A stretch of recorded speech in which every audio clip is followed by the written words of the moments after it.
and I'm black, y'all. And I'm black, y'all. And I'm black, y'all. And I'm blacker than black, and I'm black, y'all. I'm blickety black, blacker than black, black. I'm blacker than black, yo. Because I'm black and I'm back. Yo, I'm black and I'm black, y'all. And I'm blacker than black, and I'm black, y'all. And I'm black, y'all. And I'm black, y'all. And I'm blacker than black, and I'm black, y'all. I'm black, y'all. And I'm black, y'all. And I'm blacker than black, and I'm black, y'all. And I'm black, y'all. And I'm black, y'all. And I'm blacker than black, and I'm black, y'all. I'm blickety black, blacker than black, black. I'm blacker than black, yo. Because I'm black and I'm back.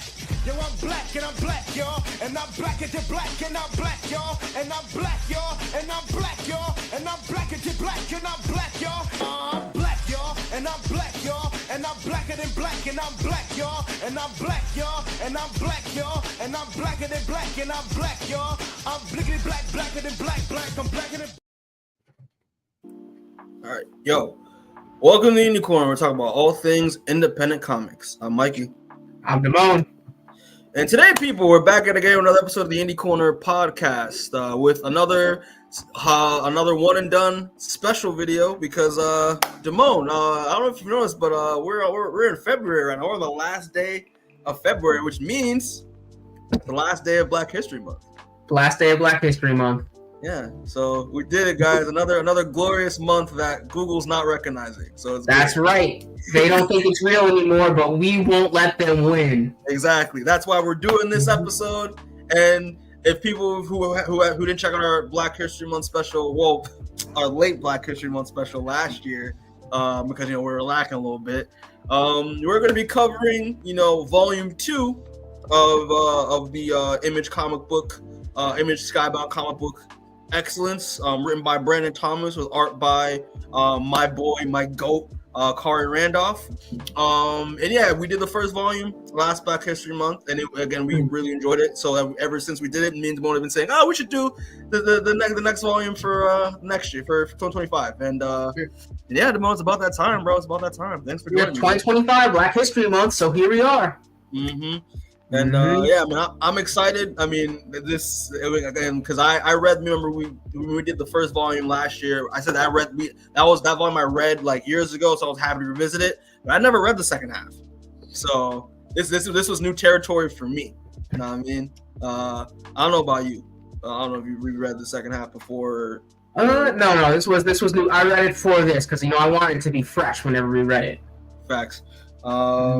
But yeah, man, I'm excited, bro. So before we go into it, people, if you have not, if you're finding us, we appreciate you. And please subscribe. Like, please do that. That'd be nice. Subscribing is cool. Because we make good content on this channel when we can. And yeah, it's a good time. And also apologies for the late start because we had some stuff to take care of before doing this. So appreciate it. Life happens, but we're here now, and that's what matters. Exactly. So. Yeah, man, we're gonna get right into this shit, man. We're gonna get right into it. That's right. But yeah, Demoan. So we're gonna be talking about Excellence, issue number 1. And before we even get onto the book, Demoan, we gotta talk about the cover right quick, man. Yes, we do. But I wanted to ask you real quick though. Is there anything familiar about issue 7's cover?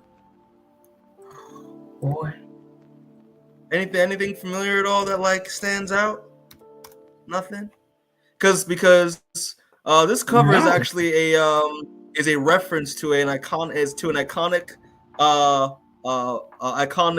black movie, black cinema like movie. You know what I mean? I don't want to get my black card taken away because I'll admit I've actually like never seen it, but I've seen clips of it in the past. Do you want to take a guess? It's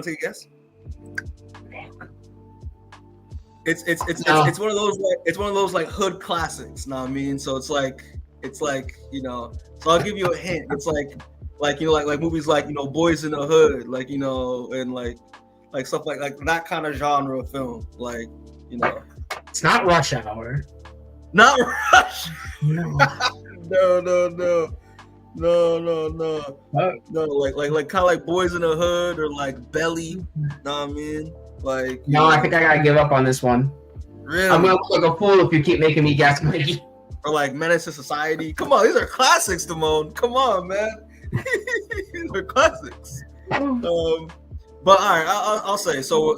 Yeah, let me just share the screen real quick. But issue 7's cover is an homage to the iconic poster of the 1992 Tupac Shakur film Juice.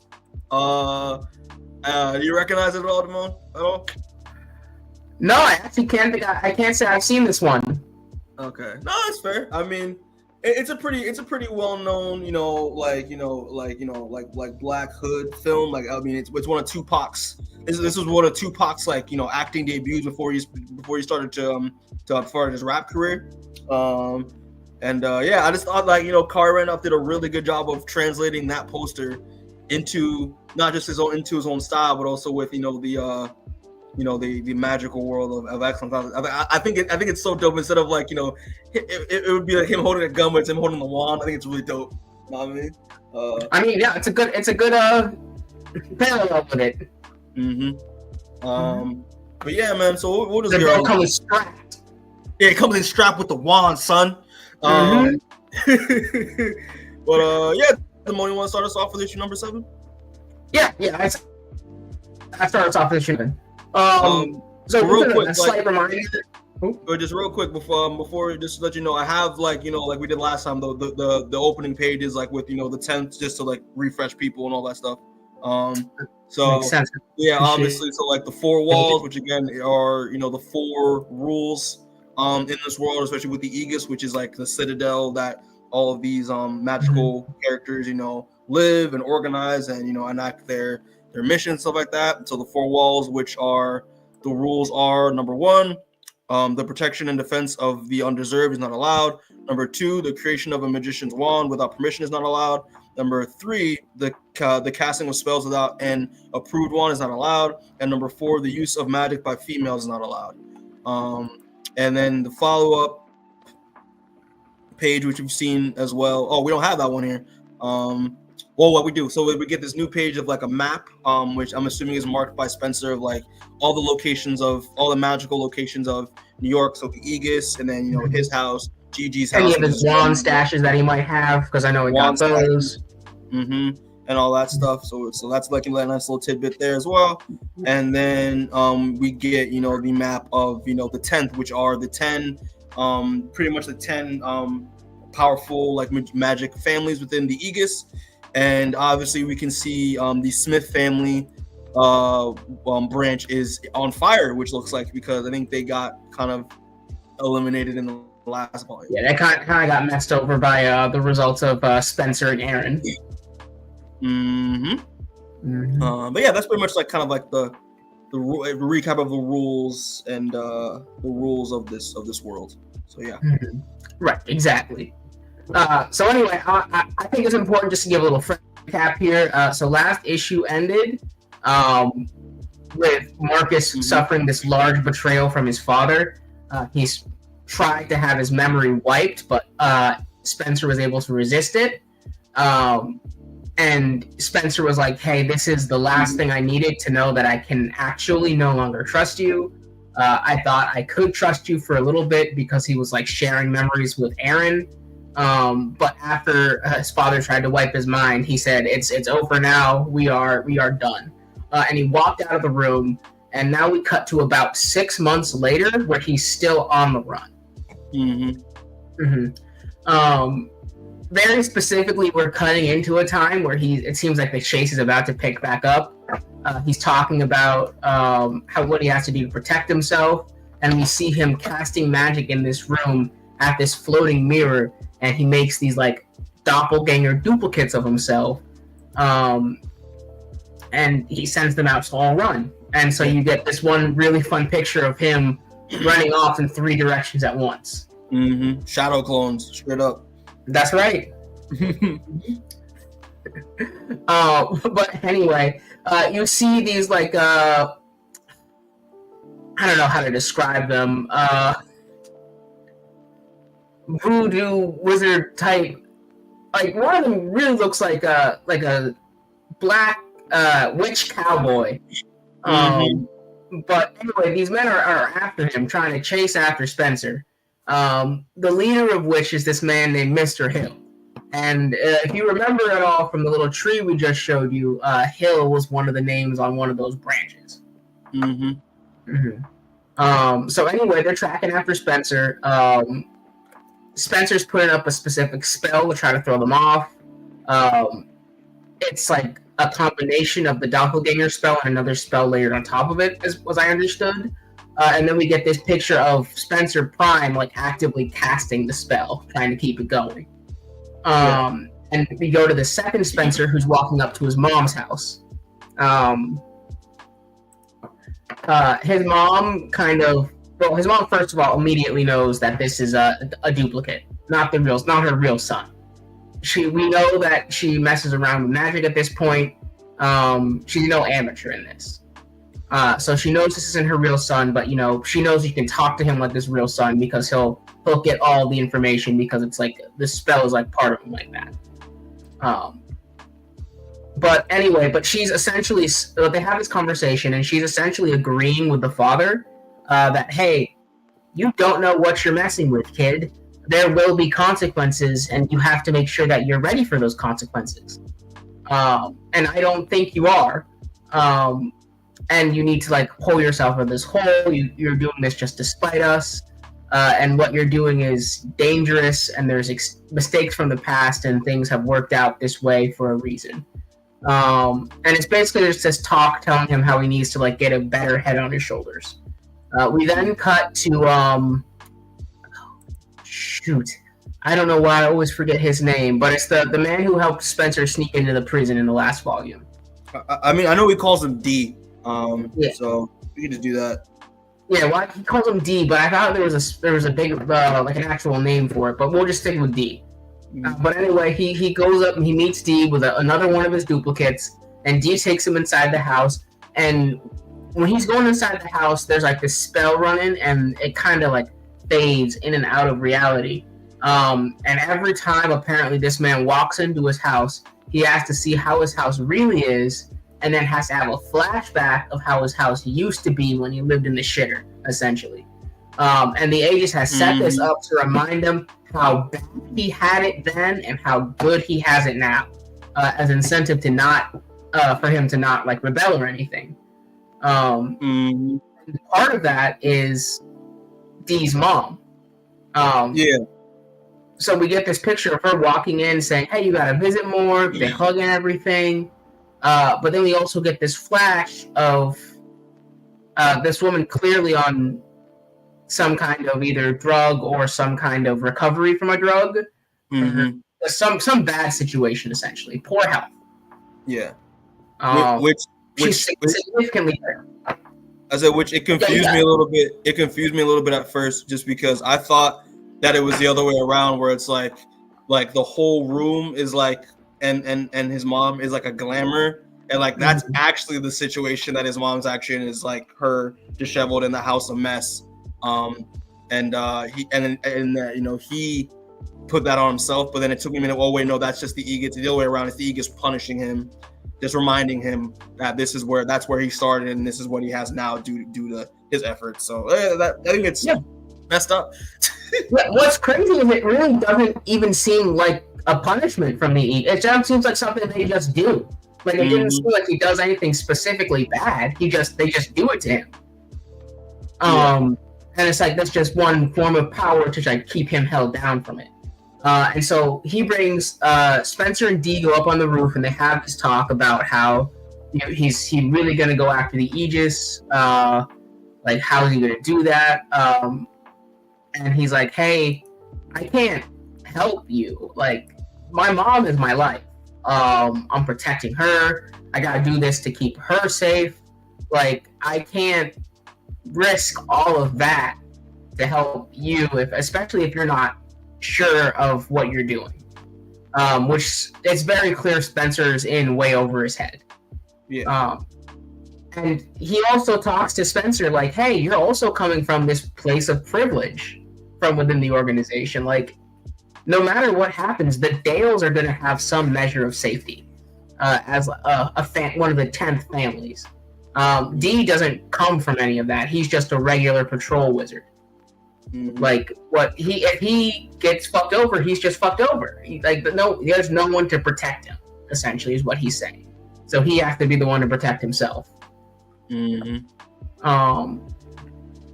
then we get to the third and final duplicate, and it's going to see Gigi, his grandmother, his dad's mom. He goes and he talks to her. Pretty much as always, she's silent. But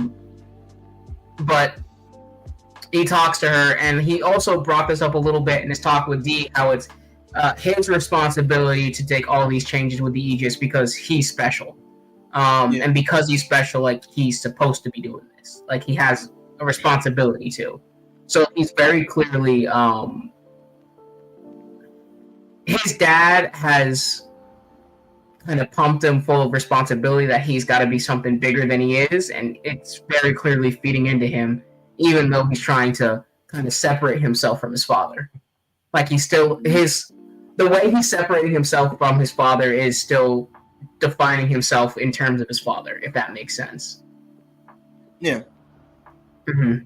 But anyway, we're having this conversation, and he comes out and he sees that one of the people chasing after him. And he scares these orderlies at the facility, and then suddenly he realizes what's happening, and we see that Mr. Hill has come in, and he's trying to get Spencer. Luckily for Spencer, though, he's activated his spell, changed it around so that he's no longer in the location casting the spell.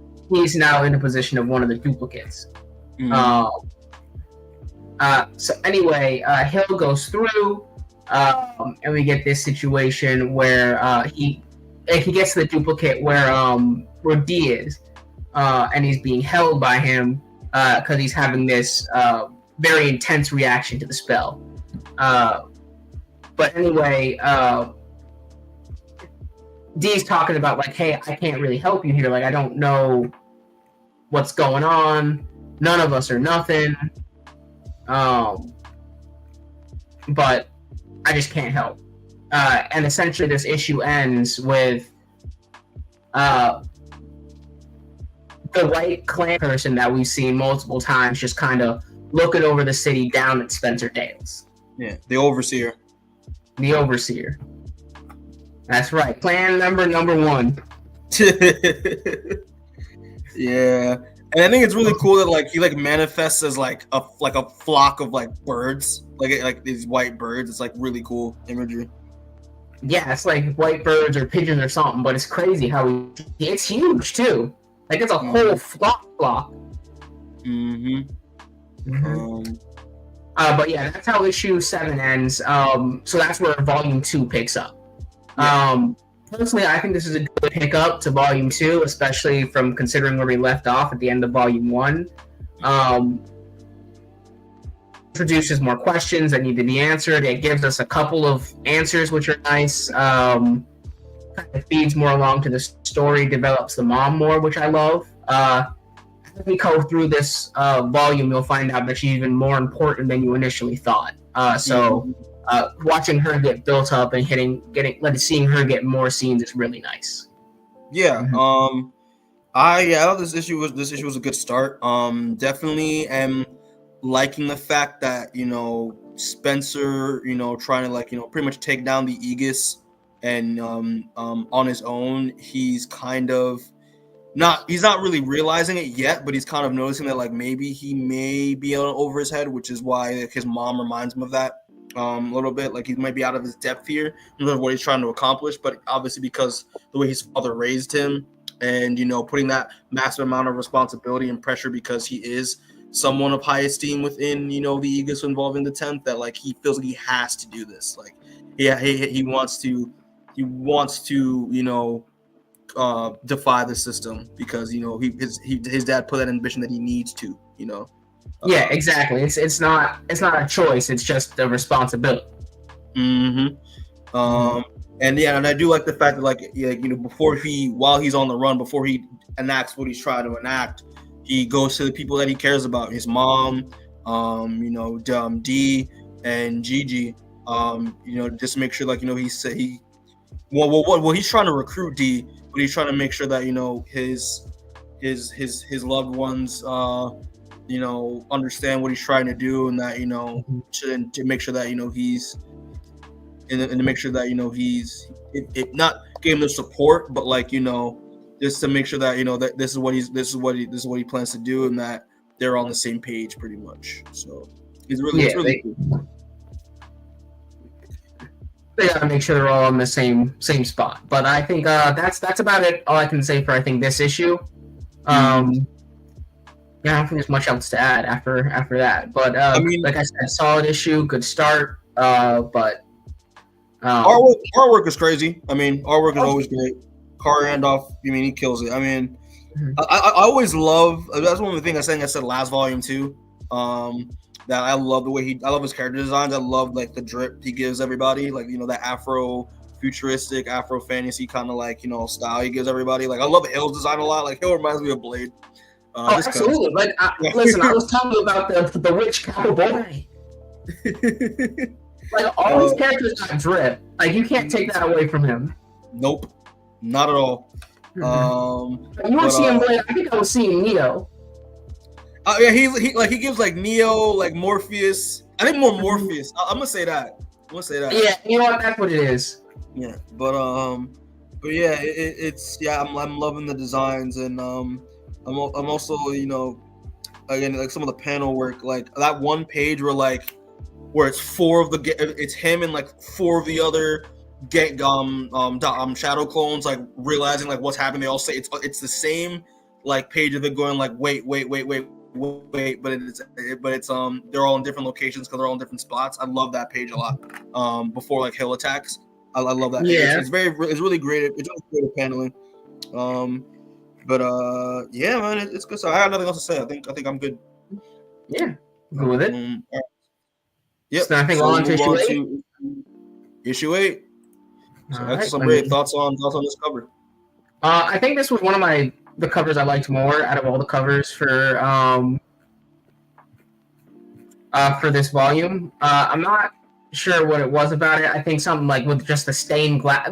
I'm a slut for stained glass. Is all I gotta say. The stained glass look was pretty cool.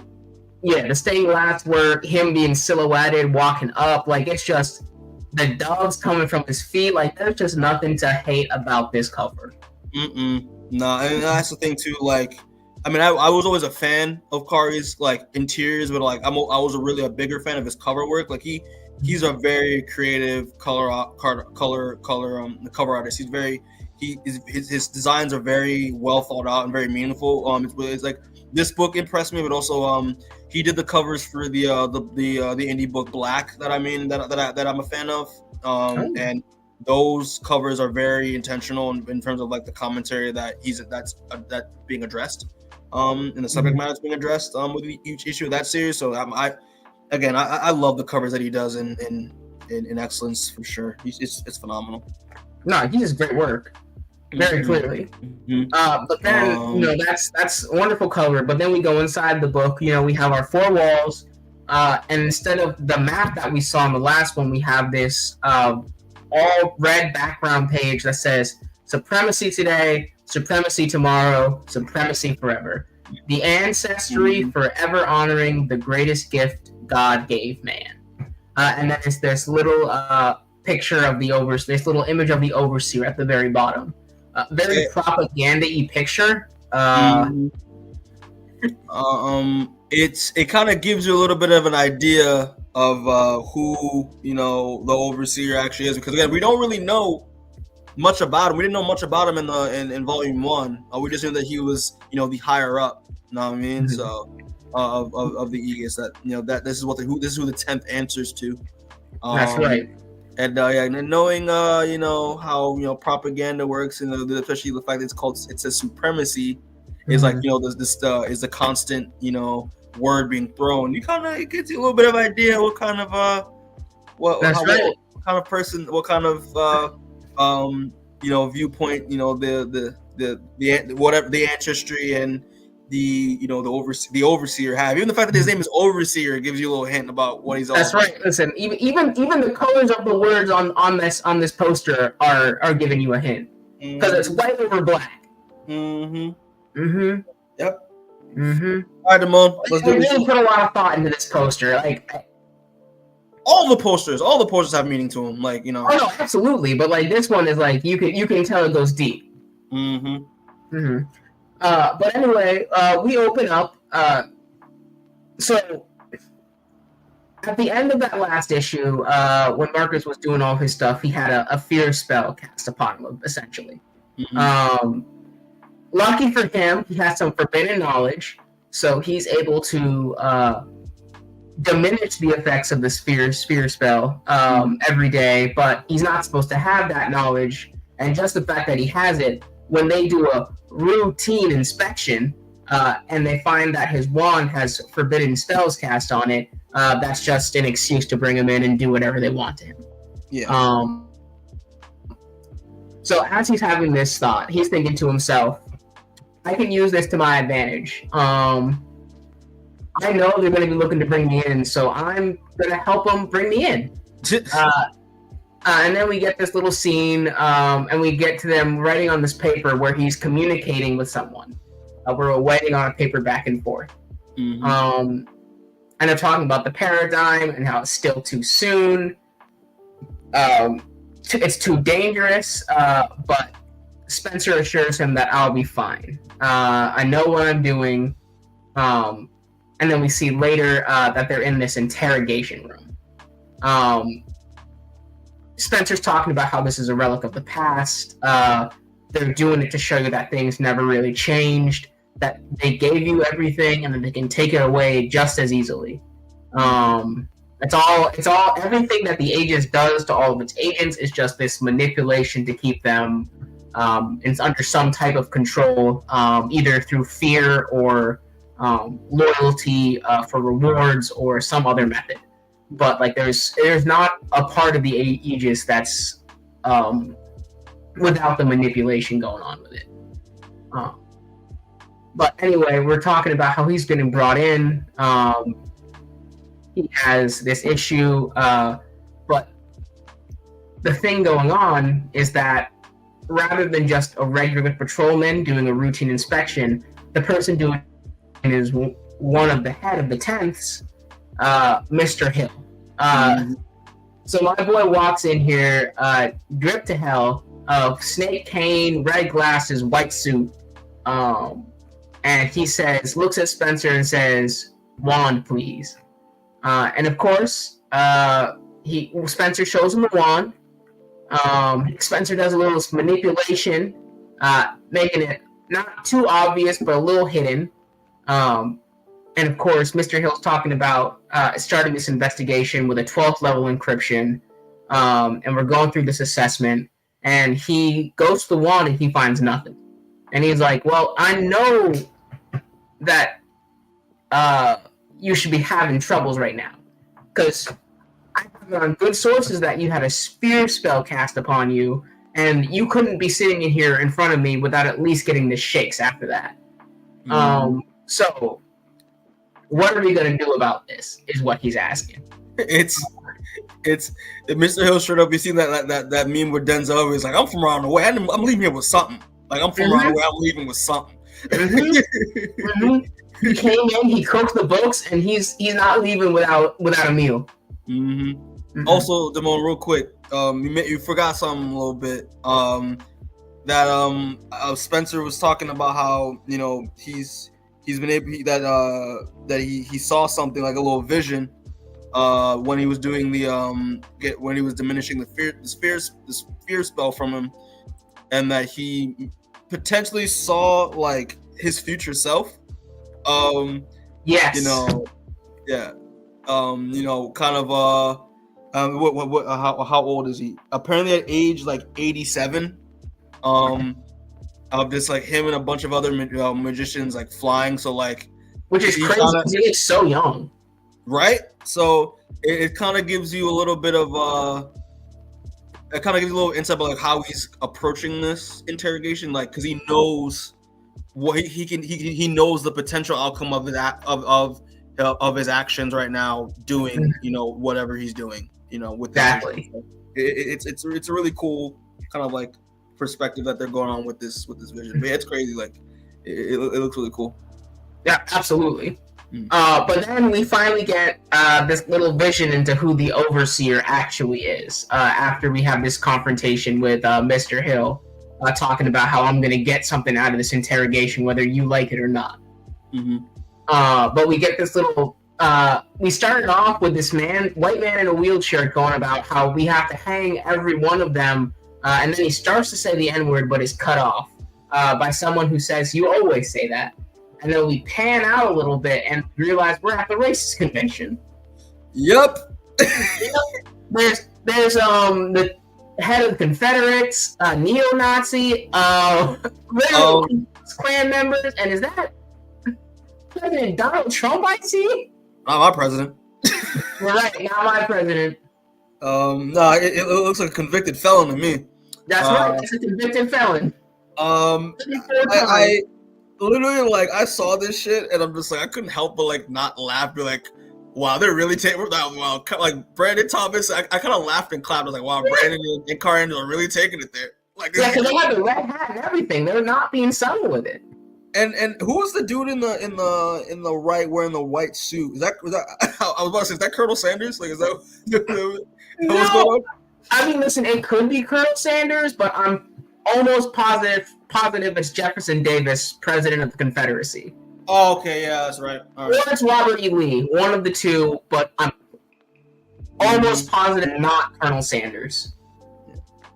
And it's I thought this was good. I was like, wow, like, and it kind of showed that, like, yeah, even though like we got this idea, especially in the last volume, and we got introduced to this world that, oh wow, this is like an independent, like, independent community of like black like magicians and wizards and witches, but even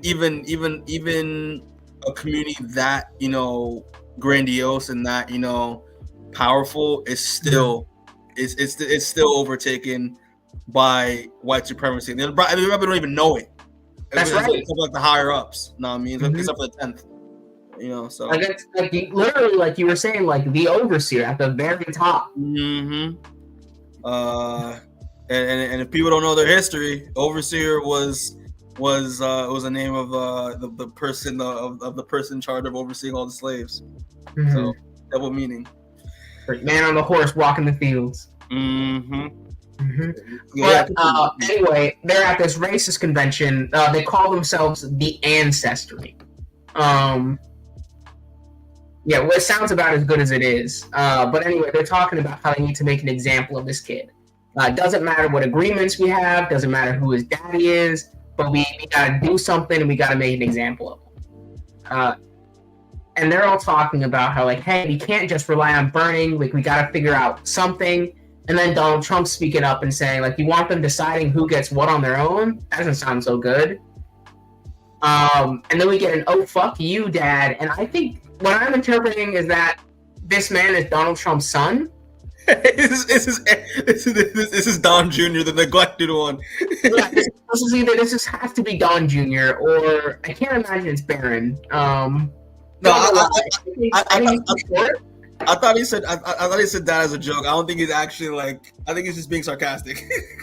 I hope he's not being sarcastic, but I think you are probably right. But he keeps telling him that they don't live in the same world. These people can vote now. Anytime one of them dies, the news is spread everywhere. People riot, they protest. And then you have this Klan member saying, oh, you have an uprising? Well, that's where you got to get control. And then they ask where the boy is now. And then, of course, we cut back to this interrogation room. And they're talking about how I don't believe for 1 second that you haven't altered this log on the spell, on the wand. And I'm going to prove it beyond doubt. And that's basically strike 2. So basically he's saying that the fact that you haven't done anything is proof to me that you have done something. which is listen. I know. I know he's right in this circumstance, but the logic there is just can't beat it. All I'm saying. Hilarious. Mm-hmm. Should have me laughing. That's right. But anyway, he talks about how there's this issue with the charge, and his charge got pushed into the street, and he wants to know how that happened. What stupid decision happened? And this is one of the, I think, the best lines in the book that we heard. And it was talking about when he pushed him out in the street, and it's like, let's skip the philosophical shit and just talk elephants. And then he says N-word. We can't say that on air, right, Mikey? I can't. Not encouraged. I'll just take it as that. We'll refrain from using it for now. You're right. But anyway, he's like, how'd you almost end up with your most sacred charge in the middle of the street, almost dead? And luckily the charge didn't die, but we find out that this was something that Spencer did on purpose. He's like, well, they're not going to find this issue fast enough. But a great way to get complaints raised quickly is to endanger your charge. And he's saying, well, I just made a stupid mistake. Like, it was just real dumb, you know? Like, the violations, and then that's just how it's going. And we see the spell cast, and this car goes flying over the charge, making sure he's safe. And we see that this basically got Spencer out of the situation. And basically we come to the situation where now Spencer and Mr. Hill are at a standoff. Spencer is calling Mr. Hill's bluff, saying, hey, you saw me change my wand and hand you a fake. You're helping me. You talked about this 12th level security. There's only 11 levels, my dude. Like, I know you've been bluffing this whole time and you're testing me. But it's not just me you testing me. I'm also testing you. And at this point, the fists are swinging. Spencer's hitting Mr. Hill as hard as he can, but Mr. Hill's not really fighting back. He's just kind of calling him weak. And then all of a sudden, it's just hand to the throat. He got Spencer by it, headbutts him, throws him across the room, says, you're right, this was all a test. This was to make sure that when they come knocking at your door, you have the strength of mind to look them in the eyes and tell them that this was all you. To keep everyone's name out your mouth and take full responsibility for this. And I need to know you can do that, otherwise there will be consequences. But otherwise there will be consequences. And they're talking, and he says, and there will be consequences, but Spencer's thinking, hey, I'm not weak. I know what I'm doing. I'm gonna get this shit done. Like, there's nothing that's gonna get in my life. And he casts the multi-person spell again, and tries to come at him. And he talks about, like, and it's like, hey man, you really like to choose one trick and run into the ground. I mean, how many people you even got?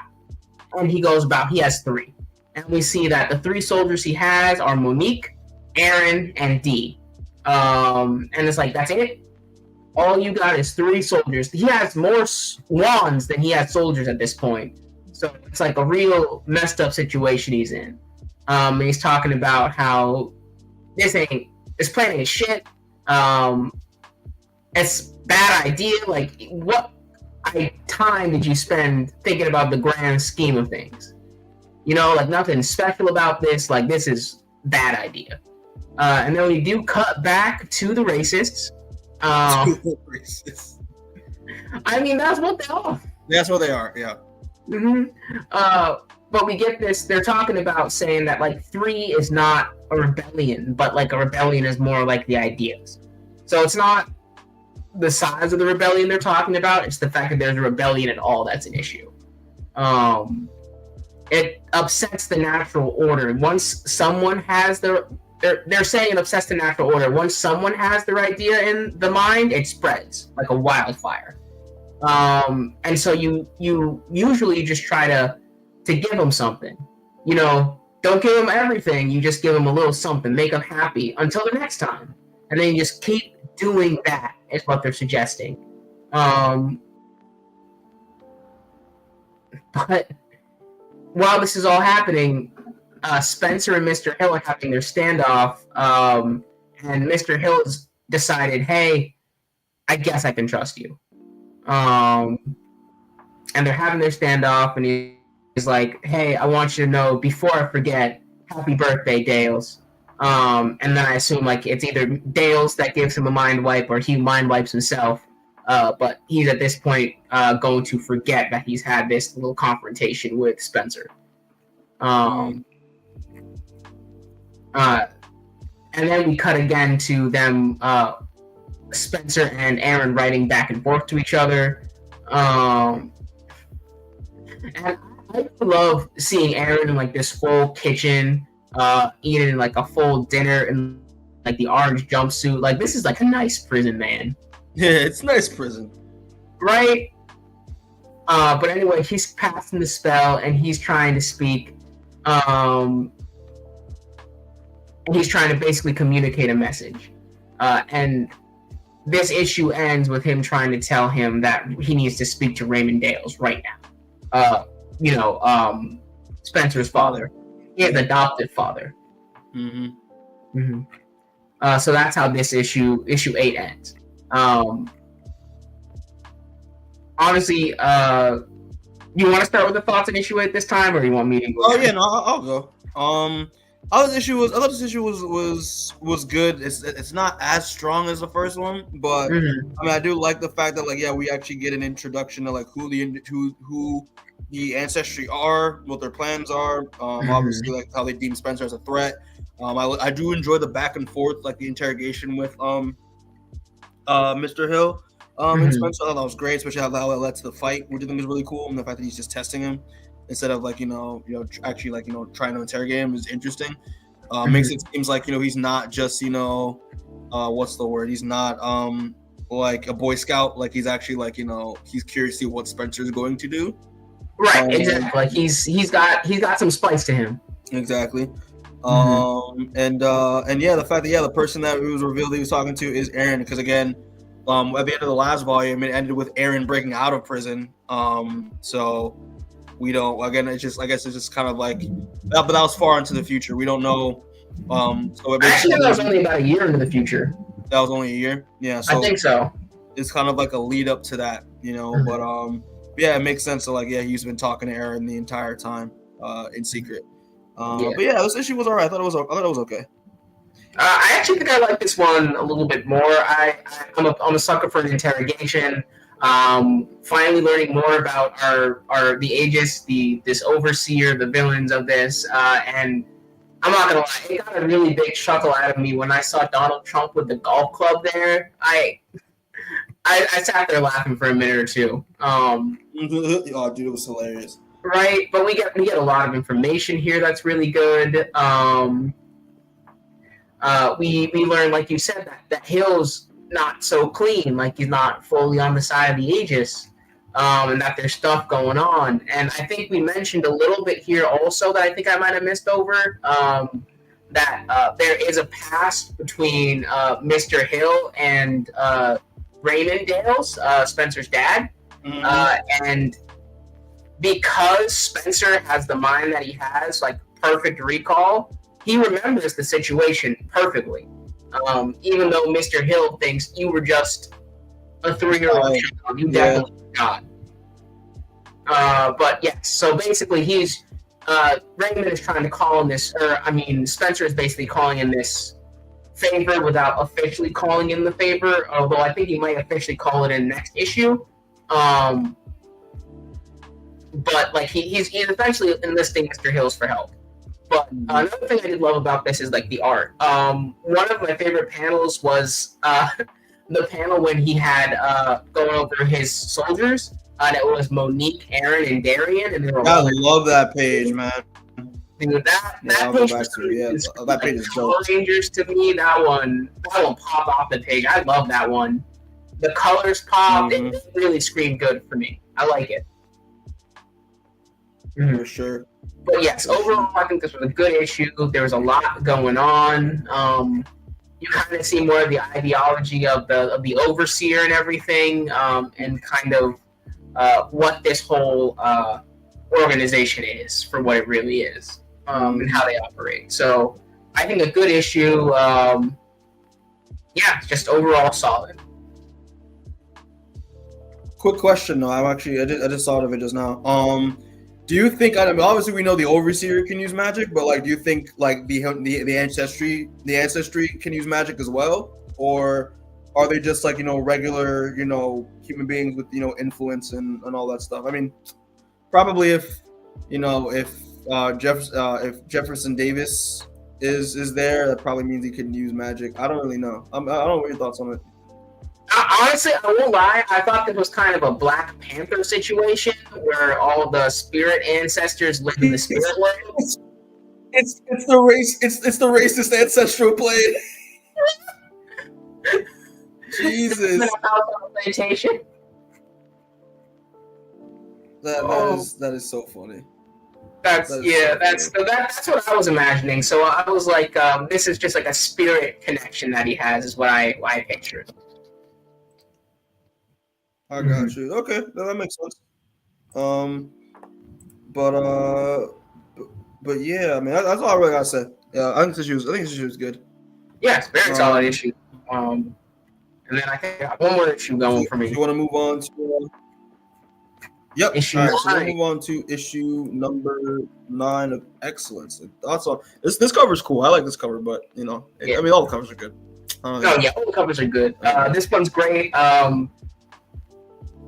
The wand is like, it's real big. It kind of looks like a sword on this one. I'm not sure if that was intentional, but like, it's real cool adding the design. It adds like the depth, kind of makes it pop out of the page the way it pops over the lettering on the sides, give it that 3D effect, which is cool.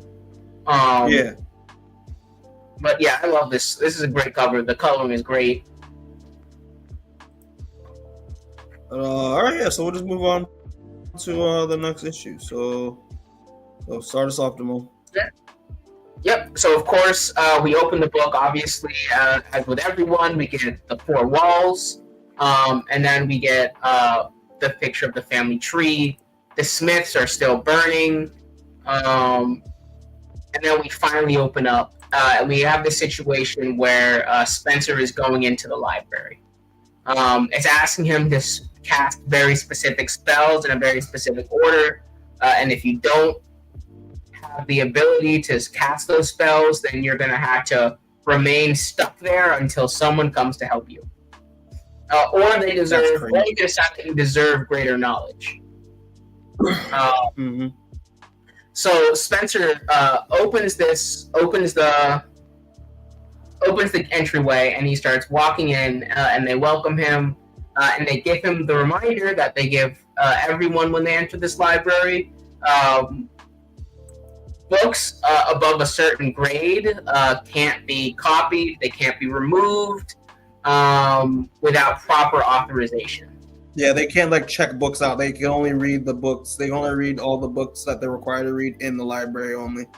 Yeah, so from the 4th level and above. Like 3rd level you can take out and stuff, but 4th level you need some higher ups to tell you about it. But anyway, he goes on walking about through the library, and he tells this story about a man named Wesley Washington who tried to get into the library but did not know the unlock sequence. Messed it up. And they say that he is still trapped in the hall, haunting anybody else who makes the same mistake as he did. And he talks about how like this is such a common problem. The people who need knowledge the most are the ones who have it stripped from them. It's not given to them. And he talks about how that's one of the first things he wants to do away with when he tears down the Aegis. A much more free information, Yeah, it's just another form of control. Right. But anyway, we're going on, and it's you see Hill. He's walking through. Hill is talking to the overseer. and we have this situation where Aaron is now studying while being watched. And he knows he's being watched, but he's not quite sure what he's doing about it. He just knows he has to pick up the pace. He knows he saw it. But what he's looking for is agitators. So basically more people like him. People that the Aegis wants, hidden, stolen from, Mm-hmm. And then we have this situation where we're sneaking back into the jail, and disguised as Spencer's mom is Monique coming in to see Aaron and saying, "Hey, I got news to tell you." And then we come up to this. After that, we come right up to this confrontation, where these 3 librarians are saying, "Hey, we know you're doing something. We know you're concealing memories. Tell us what you're concealing now." And we have this huge confrontation where they all attack him. And one thing I noticed immediately is this appears to be women casting magic. Yeah, they're women. Women can't cast magic. Right, exactly. So clearly comes some kind of exception. Don't know why, don't know how, but there's some exception. Anyway, we see Hill saying, "Don't break his hands till I get there," as they're having this. But they're having this confrontation, and Spencer's pretty much getting his ass kicked. But he pretty much knew he would. And even more reinforcements come in to take out Spencer. So he's not catching a break here. So he knows he's basically got to get out, otherwise he's gonna die. And he wants to know, if I can't even beat these dudes, am I really gonna be the one to save us all? Like, what can I do? But anyway, he's being pulled away at this point because someone cast a spell on his cloak. And we have a situation where he seems to have been saved by Monique a little bit. And Monique's talking to his mom, and they're going and save him. And then we have this flashback, and this was the flashback I was talking about before, where we see that Raymond had a history with Hills. Raymond helped Hills save his wife, who casts some kind of magic, and we get this little very important phrase from him saying, "We can make anything believable, we can make anything true, we just have to have the right story. You can do anything you want, just the right story." And you see that it has a close-up on age 2. So he's having memories from age 2, Spencer. Remember his father saying this verbatim. So then we have this big out, drag down fight, where Hill comes in, and honestly, essentially gets Spencer out of all the trouble. Kind of separates him from the rest of the people pursuing him, gives him a chance to escape, and we end this issue with Spencer Dales jumping out the window of this many-story building with a list of agitator scrolls in it. So he's ready to go and find the people who are going to help him. Get more soldiers, essentially, is what he's after. Yeah.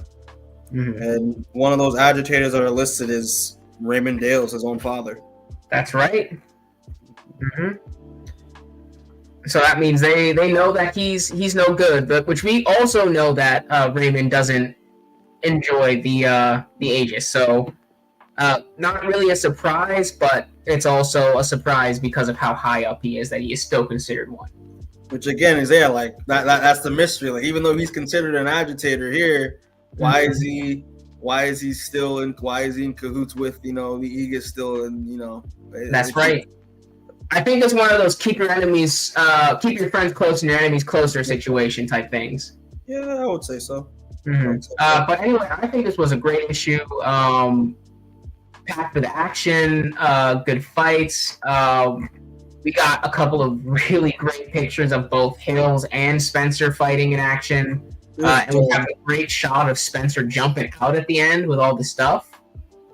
So it's a lot coming. It's a good issue, and we have a good direction for where we're going for these last 3 issues. Yeah. I agree with you too, man. I like this issue a lot. Again, I really like the concept of like like seeing the library, because again it was teased last volume as well. Spencer, for trying to find these agitators, these magicians that have rebelled against the Aegis, and I'm assuming have been exiled from the Aegis as well, or banished. So him trying to find them as a way to like build his army, like Hill suggested, is really interesting. The fights are incredible. Like I love the action in this book. Is sick. I mean, also, yeah, bro. Very kung fu inspired scenes a lot. Yeah. Yeah, I forgot or to martial mention arts in general. I forgot to mention as well, but like, yeah, the lady librarians that were using magic, those weren't librarians at all. Those are more of Hill's. Those are Hill's same goons. They just disguise themselves as librarians. So I didn't catch that one. I won't lie. Yeah, I was gonna tell you, but then I was like, I'll tell him after. But yeah, those are these three ladies are actually these guys, but just in disguise.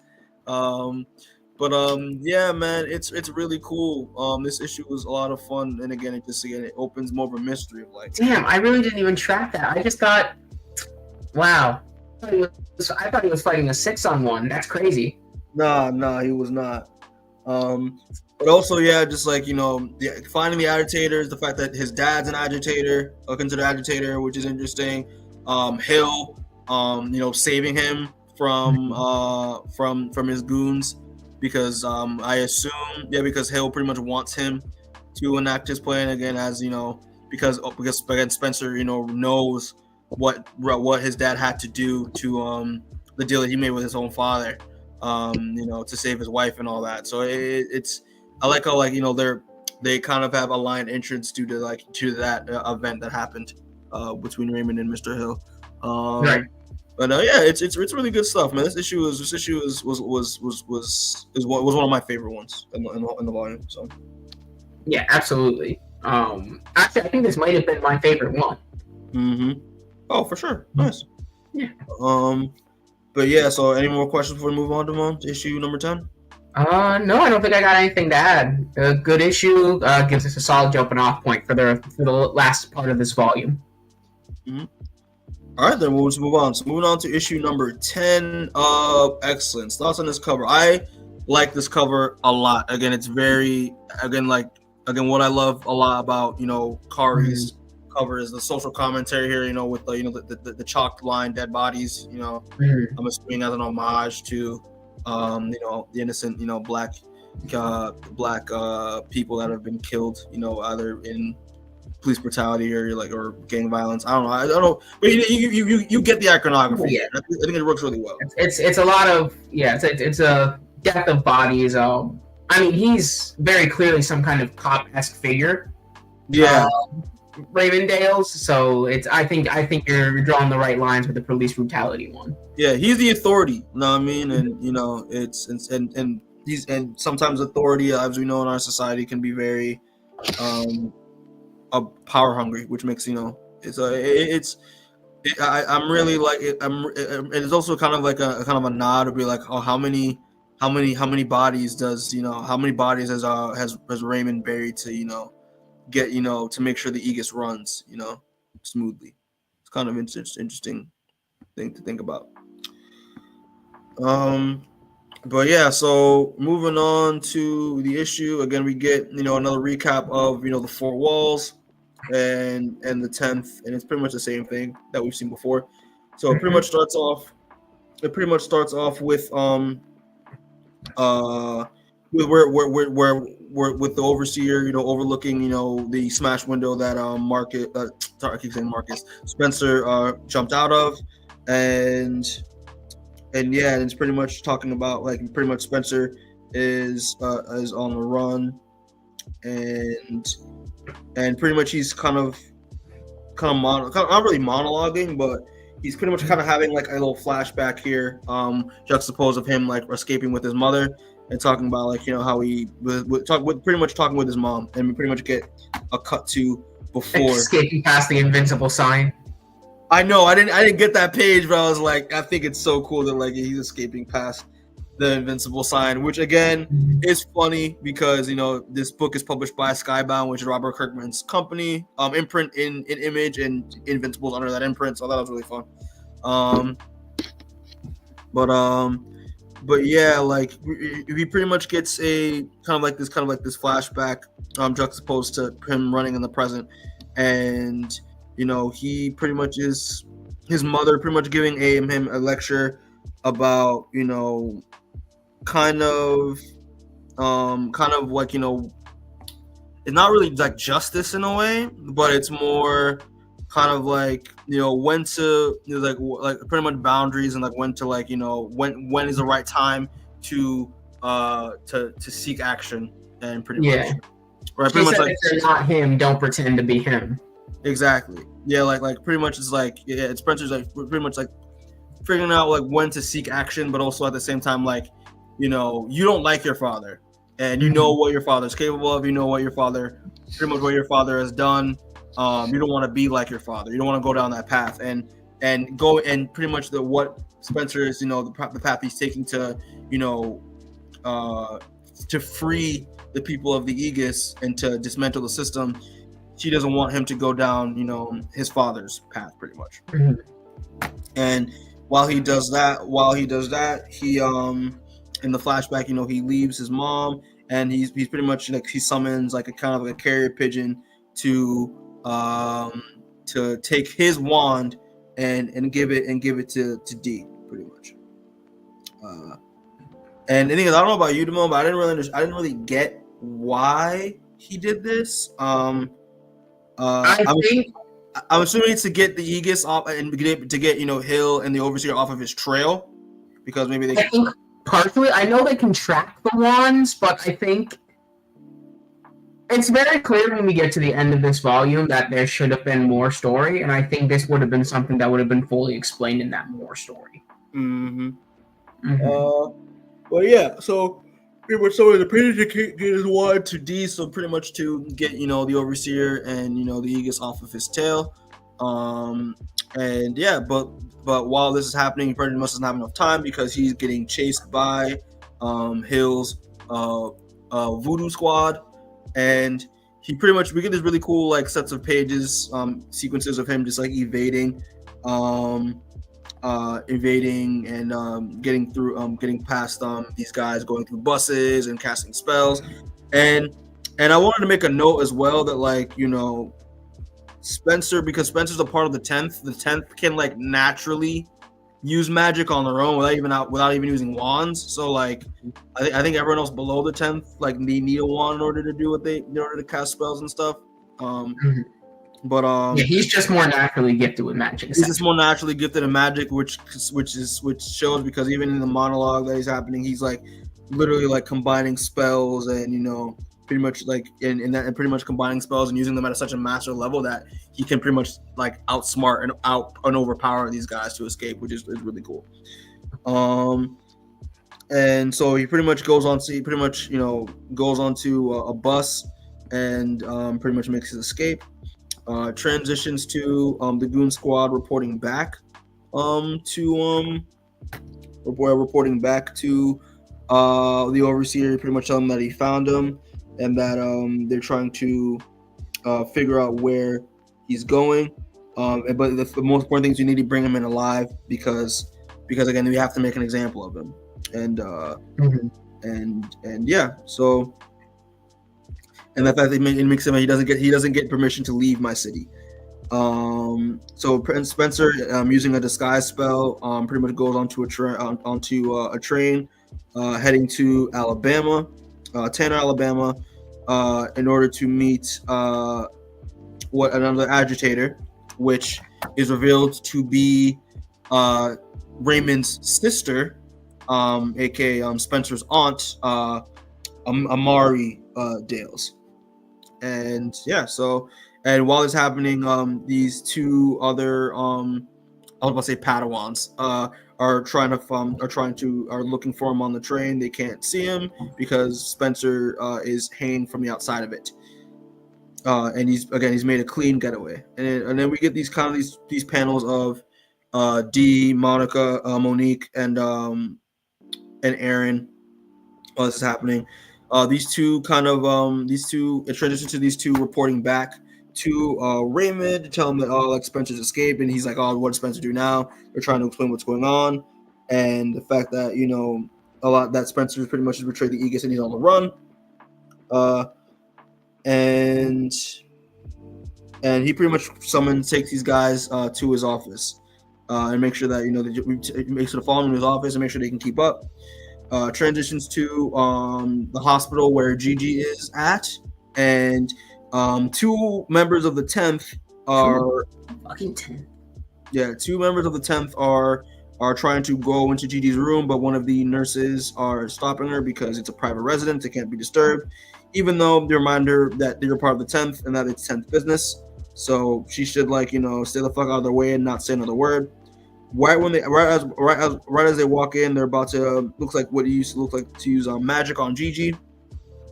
While this is happening, Raymond is talking to the two acolytes because he realizes that the 10th has sent these two to distract him from going after Spencer.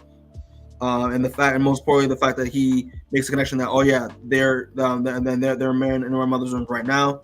So he uses his magic to use the force to grab these two by their cloaks, lift them up, and he teleports to Gigi's room instantly and to intercept Brother Mitchell and Brother Adams. And they give him reassurance. Listen, we're not going to touch her. We weren't planning on touching her at all. Like, that wasn't our intention. We weren't going to hurt her. We just wanted to, get some information to see if she knew where Spencer was. He looks too pissed off to even care, and he immediately, without a second, just takes them both out. And he's like, and he pretty much says, "Fuck what you." With that mean uppercut, bro. That mean Shoryuken, and it's great. Shoryuken.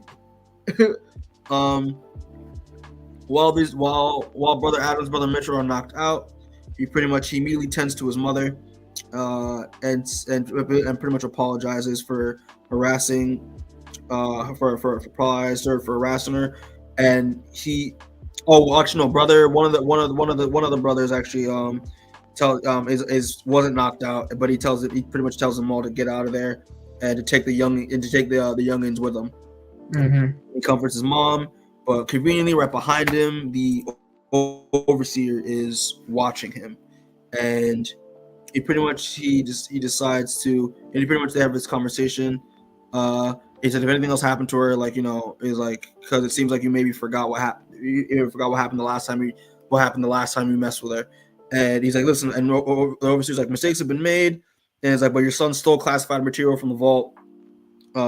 He tells him, reminds him that he doesn't talk to Spencer anymore.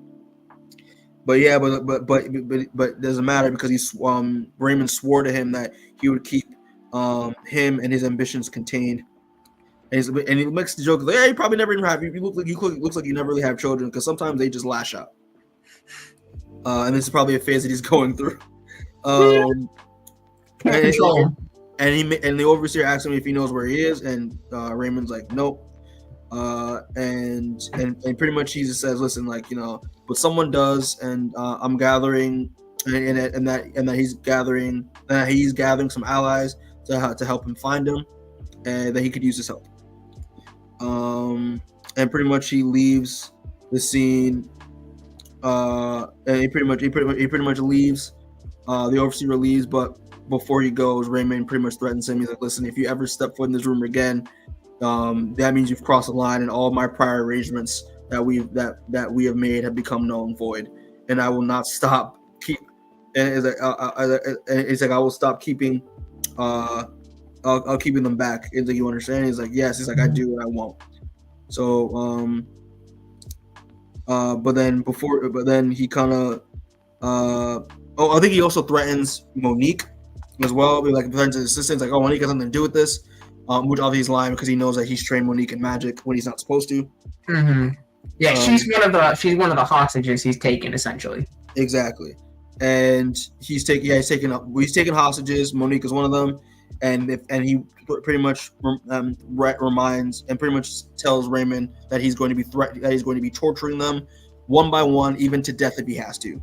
And that's how issue 10 ends. Last one, issue 10. Mm-hmm. Issue 10, I think, is a good issue. I love this closing panel of this black man being whispered to in the ear by a clan member, saying questions. It's just, this is just one of those panels that's just so ridiculous it makes you laugh a little bit. It does, yeah. But it's very menacing, though. Yeah, exactly. Like it's also like menacing. It's drawn like this faceless figure of white supremacy has so much control. And like this is a great issue because you just see that Raymond Dales does care about his family. He does. He doesn't not care about them. He doesn't hate them. He's not trying to screw them over. He cares about them. And this is one of the first times you really see that, because up until now, the only person who's always been on his side is the mom. Yeah, yeah. And obviously the grandma's comatose, not getting much from her. Aaron and Spencer are they had complicated relationships, but like this is one of those first times where it's just like, hey, Raymond Dales is doing this for a reason. Don't agree with the reason he's doing it for, but there is a reason. Exactly. And you can tell that like he if he is an agitator, because he just doesn't. All this stuff is bothering him. All the fact that even in this page that he has to succumb to the overseer's orders because he believes that because he's using him as a means to an end to give him structure and make sure that everyone is protected and safe and all that stuff. So he has his own. He pretty much has made it what it looks like. He's made a deal with the devil to make sure everything is under control, and I like that a lot. Yeah, that's the great way to put it. I also think this issue is a great issue for, I guess, power scaling. I guess you say, just because like you see that he takes out 2 members of the 10th all by himself. So like he's in the stronger part of this organization. So like he's no joke. From like inside and out, like he's a very serious character. Yeah, for sure. So this is a good issue for more about Raymond and how he operates, especially. Yeah, I'd say so too. But yeah, I got nothing real else to say. I like this issue. I thought it was solid. I'm all good. So yeah, we'll move on to issue number 11 of Excellence. Thoughts on this cover over here? Beautiful. That's all I really got to say. The purple, the black, the blue, like it's like literally in the jaws of danger. Like there's nothing really to be said about this cover besides all of that. Like it's just beautiful. Yeah, I'd say the same here as well. Yeah, it's gorgeous cover. I mean, I love the teeth, the purple teeth and all that. It's really good. And yeah, it's again, Khary killing it as always. So yeah, this issue starts off again. The reminder of the rules. We get the 4 walls again. The 4 rules of the Aegis, but we get a new variation of the 10th diagram. And before it was just the Smith family line burning, but now it's also the Dales line as well as the Hills line. So yeah, it just means that more cracks in the Eagles in the Aegis are occurring within the 10th. So I think it's really interesting. So the issue starts off with the Spencer Dales' apartment. But look what it looks like. Police have walled it off for an investigation, but in reality, it's actually members of the Aegis in disguise as cops to pretty much go and investigate Spencer's apartment to get clues on where he's going. One of the magicians makes a note being like, I mean, it's like, listen, like it's we got this hold down for a couple hours. And he asks him, like, you sure don't want to call anybody else to make sure he doesn't have any protection spells in there? And he's like, listen, like he's like the guy was at front of Spencer's door. I was like, listen, he's like fuck this spoiled brat. I don't care. I don't care who he is. He ain't nothing. And his bearer spells aren't nothing either. And he tries to open the door with his magic, and he immediately gets teleported out to the front edge of the hotel of the apartment complex. And literally was like. And the guy who warned him was like, "You sure You sure don't want to call nobody. It's funny. It's a funny moment. Right. So it transitions to Huntsville, Alabama, 30 miles away from Tanner. So this is as far as that Spencer could get, and he pretty much makes a nod being like, listen, like, you know, he can run as far as he can run as far as he needs to, but at the end of the day, he's gonna have to, you know, apply some of the magic that he's learned from, you know, going to the library and studying on his own. And what else? And also the fact that he was saying that, like, you know, that even though he's been trying to run away from his dad and push him away, he realizes that, like, his father is still there. His father is, you know, still with him. Even though you know they both have but and also the fact that he gave him everything he's needed so far with his quest, the good and the bad. Mm-hmm. And pretending that it was a part of it doesn't matter, and that it was just the past is irrelevant, you know. And while he's doing that and reflecting on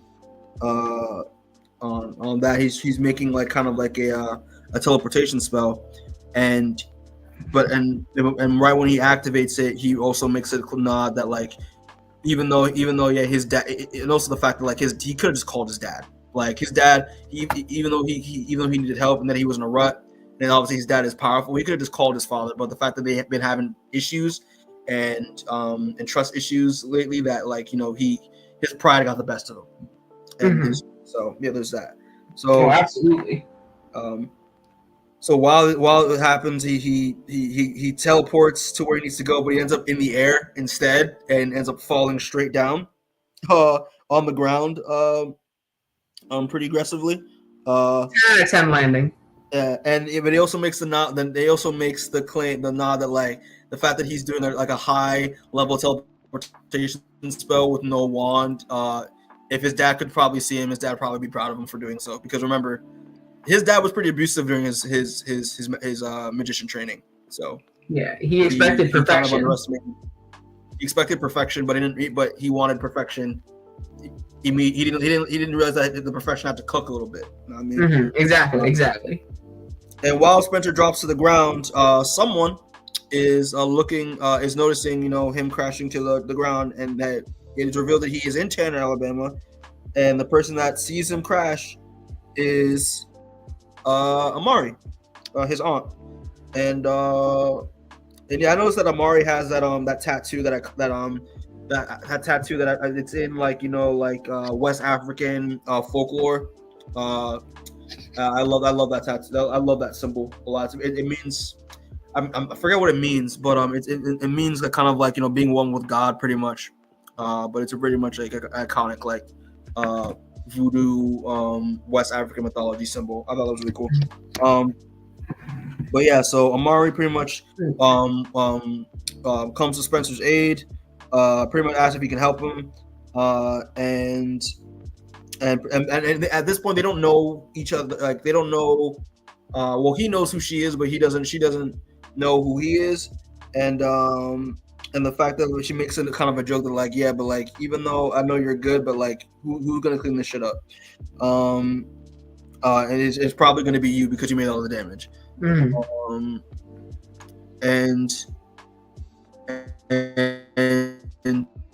she makes another, yeah, like, all you youngins are all the same, and she ends up fixing the cracks the crater that he made with magic, which stuns him because you know, he's not used to seeing women use their magic openly and free like this before. He pretty much introduces himself as Aaron Mills, that he's a patron, and that he apologized for, you know, the crater in the street, but he's looking for Amari Dales. He said saying that he's my friend's uncle, and I'm in, and she said she's your friend's aunt, and sounds like a real good friend if you didn't even know that. And even though that he dropped from the sky, like, you know, she has things to do, so either he can, you know, try to find Amari on her own, or he can just like follow, or you can just follow her and follow her instead. and he also makes a note that like he's like I don't know who you are, but I know that in fact your name is not Aaron Mills, and that you're trying to pass it off as your own. It's like whatever you did to get hit to. He was like, whatever you did to him to get it, you're not gonna do that to me. Understand? She's like, yep. And he's like, and if the explanation ain't something I like, you in some deep trouble, young patron. So that's right. That's the start of the relationship. That's the start of the relationship, and it's really interesting. Transitions to Raymond and the overseer, pretty much going through pretty much watching the torture of Spencer's conspirators taking place. So Aaron is pretty much getting tortured in prison. D's version of torture is having his mother being taken away by the other wizards.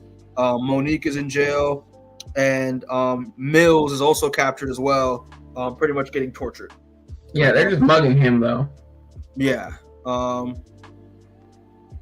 and pretty much he's like, and they're all giving their own excuses. Aaron is like, he was right about. He's like Aaron's pretty much confirming the whole thing with Spencer being like, oh, he was right about Raymond the whole time, blah blah blah, and how and all that. I should have listened. D is begging because again, like all he wanted to do was like just to help. Just all he want, like he didn't want just to take Spencer down because that's his friend. He cares about him. And it's and that I like and that he didn't think what he did was wrong, but even though that didn't make a difference, Monique was betrayed because Mr. Dales pretty much like has her in custody. Mm-hmm. And Mr. Dales Raymond blames her. That's her own fault, that she's supposed to keep an eye on Spencer and that she failed to do so. Even though it's bullshit. Like he's just deflecting on his own insecurities, and also he wants to make the overseer happy. So he's not going to tell her that he's not going to tell her otherwise. Yeah, he's not going to say, I know you had no involvement. You got to make sure. Yeah, it's very much a show he's putting on for the overseer. Exactly, and also the fact, and also with Mills, he's trying to understand like why he helped him. He's like, man, you know why I helped him. Come on now. It's like, go fuck yourself. Like he's the toughest out of them all, which I think is great. Mm-hmm.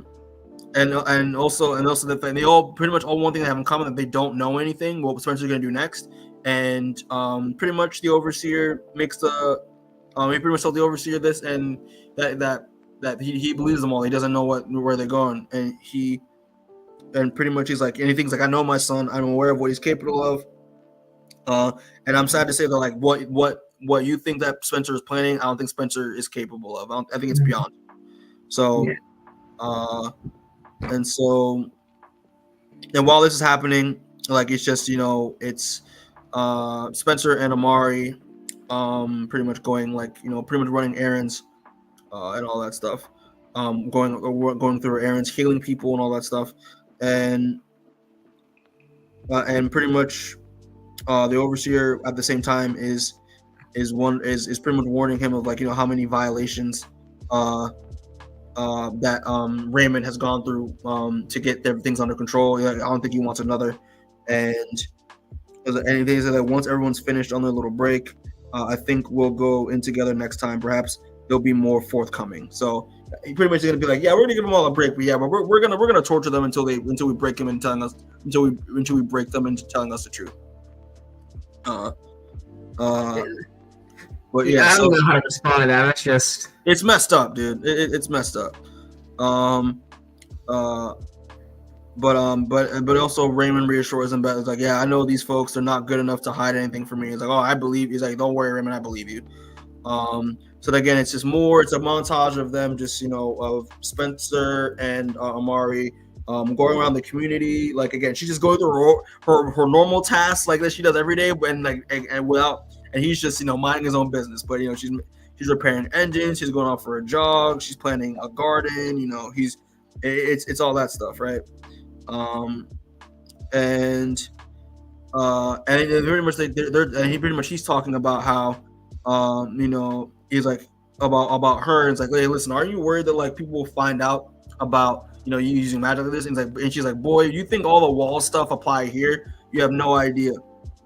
You don't even probably and she is like you're wrong. No one really cares about. It's like the structure of the Aegis don't apply to other. It doesn't don't apply to everywhere else.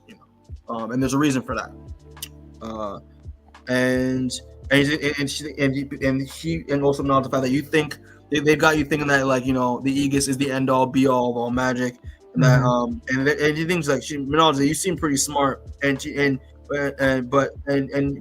seem relatively smart, but does that make any sense to you at all? Like, I love this quote. She put this dope quote. She said, "They only get to play the devil because they convince us to believe in them. To accept that the way they wield and hoard and abuse power is the only way it can be done. Like these worlds are bigger than them, and their wants their need is to control everything." Which I thought like it's very valid of like what we've seen of the ancestry and the way the Aegis is run so far. Oh, absolutely, yeah. But again, but whether way they arrive at her home, which has like kind of like this magical barrier in it, and there's a longer barrier, and she also and refers to him as Mr. Dales, which again she knew who he was the entire time, and the fact that she knew the moment he like crashed into Tanner, Alabama. And she also makes the point about being like, yeah, she looks like you look like him and you act like him. So it was pretty easy giveaway. But she wants him to it's like that she come inside and tell me some stories, and also I'll exchange it. I'll do the same by telling you how things actually really work. So she opens the barrier and they walk inside, and while they walk inside, she's pretty much seeing photos. He runs into a bunch of photos that are framed on her walls, and she runs into an old photo of her as a young girl, Gigi, and Raymond, and their brother, who I don't really remember. I don't think they mentioned the name of him. But Spencer makes the claim that Spencer also makes the claim of like also that no one can go into her house unless they're blood. So that's how she knows that he can come inside. And the fact that like he also makes the knowledge. We're looking at this photo that he looks happy, and that he hasn't seen his dad look like that in a long time. And he also makes it look like he's like what happened to him? Like why is he like why is my dad the way he is? Why wasn't he like how he was before? And then she mentions that like same thing happens to all of us eventually. We want more than what we have, and something comes along and shows us that we can't have it and tells us why, so we change. It's like we change, or either we change or we don't survive. And it cuts back to the overseer torturing Marcus again, and pretty much it's just like why, and like Raymond's trying to find the point of all this, like why all this torture when it's not bringing any results. But in reality, the overseer is doing this so that he can send a message to Spencer that his actions have consequences, that the overseer is in control, and that most importantly that the struggle is very real, even though he's trying to move beyond. That's right. And that he's not going to allow. It's like no matter he's like, and the fact that like it would be easier just to kill him, but no matter but this requires a lot of the degree of skill and patience, and also a lot of restraint as well. That's right. And while this is happening, Amara, it cuts back to Amara and Spencer being like, he should have just let them kill me. And Spencer's like, why do you mean by that? I don't understand. And it's like at the beginning it was different, but I've been stuck here so long. I didn't mean to, but so many roots down, let these people really rely on me. So pretty much she's just regretting the fact that they should have just killed him. But the fact that she has been the fact that she was able to, that Raymond spared her, and the fact that she kind of like has lived a life here, she's pretty much let the Aegis take over, like the Overseer take over everything, which she could have been the person to stop that.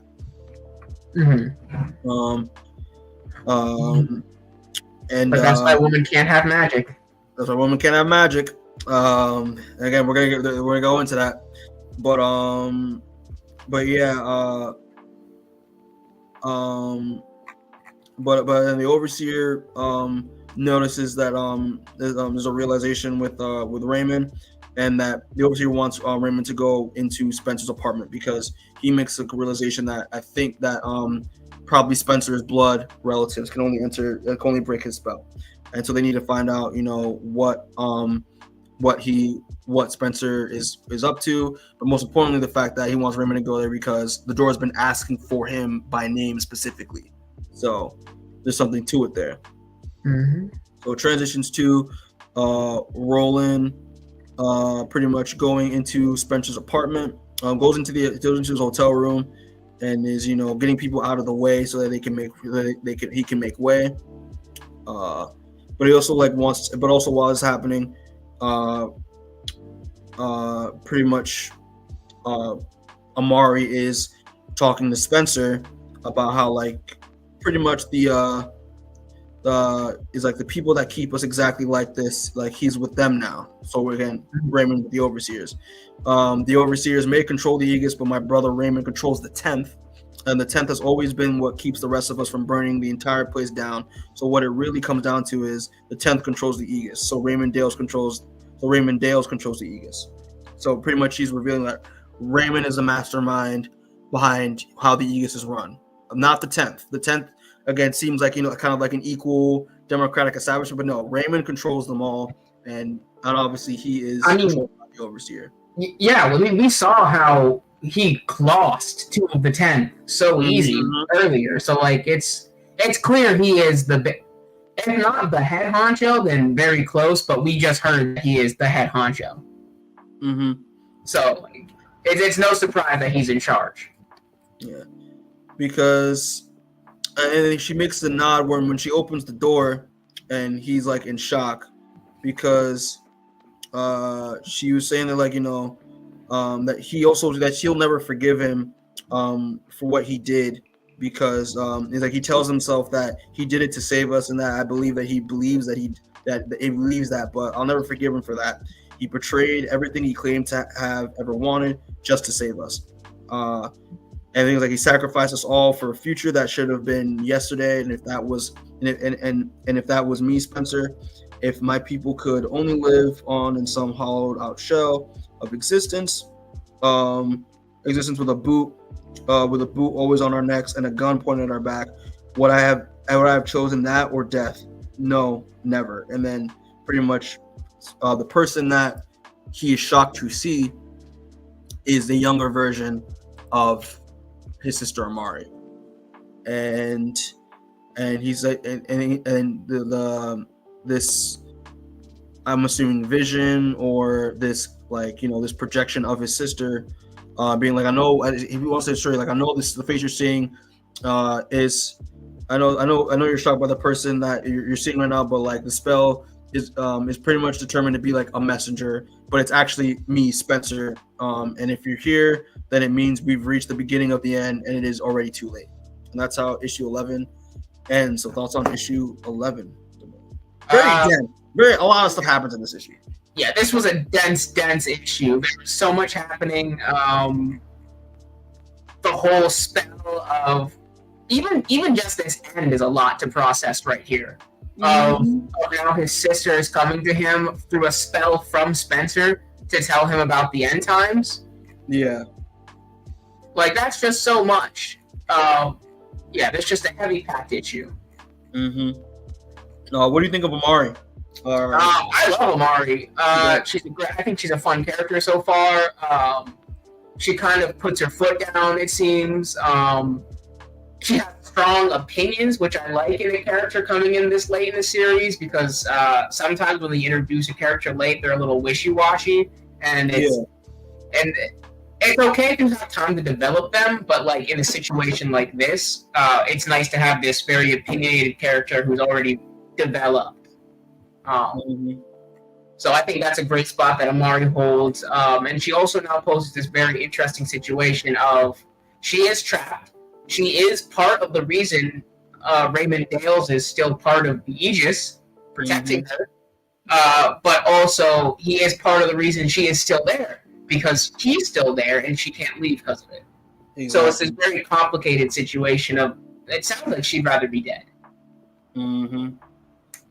Yeah, it's like her just sitting in this town, even though she is benefiting the people there in Tanner, Alabama. She does feel like she's trapped in that, like she is not really and is trapped and is useless because of what Raymond did to keep her under control, not to keep her out of his way, pretty much.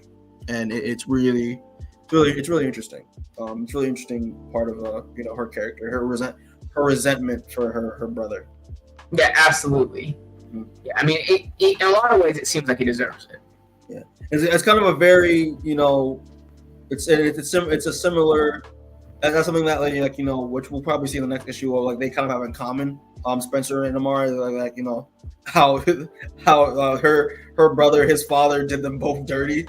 For nefarious purposes. So he does a lot of people dirty in the name of doing them right. But yeah, I mean, this issue was good. It was just a lot to go through. That's why it took me forever to even do the synopsis. No, honestly, this whole second volume has been a little bit dense.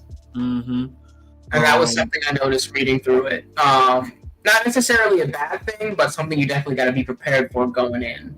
Yeah. But I also want to make a nod to Raymond, actually, just prop him up a little bit, because while the Overseer has been torturing, Aaron, Dee, Monique, and Mr. Hill, Raymond's been doing a good job, kind of having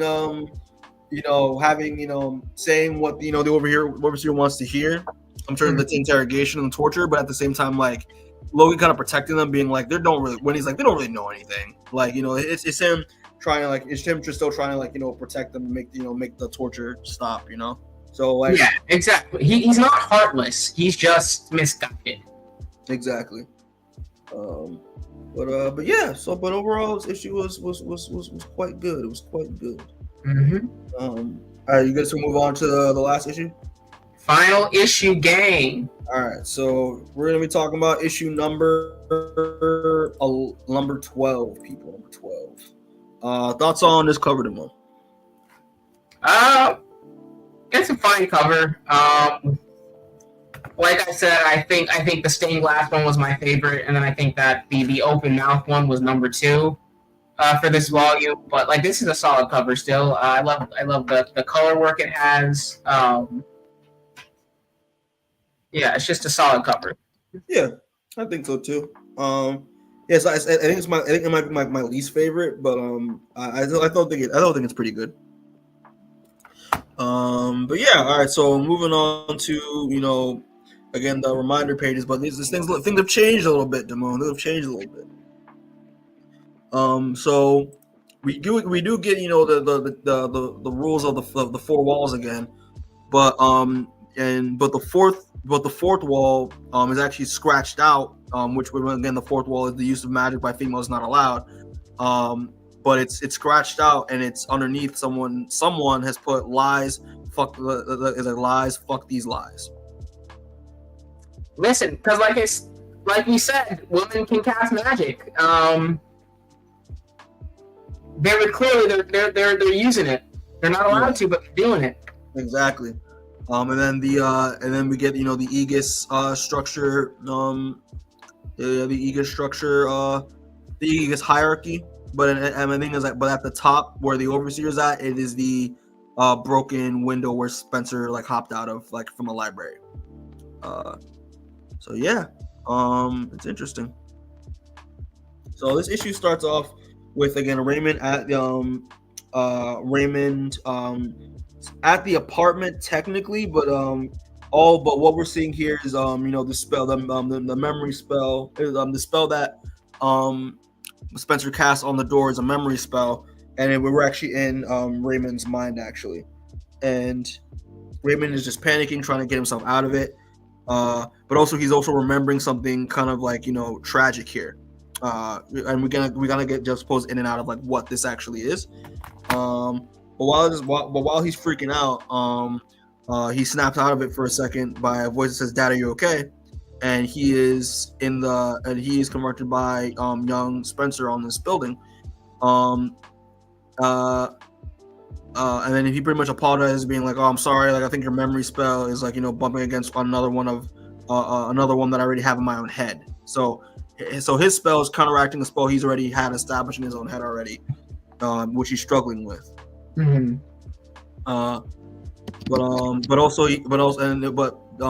Again, this version of Spencer is trying to like dig it and being like, "Oh, what's the memory? What are you hiding?" Like he's trying to dig a secret out of him that Raymond clearly doesn't want to share.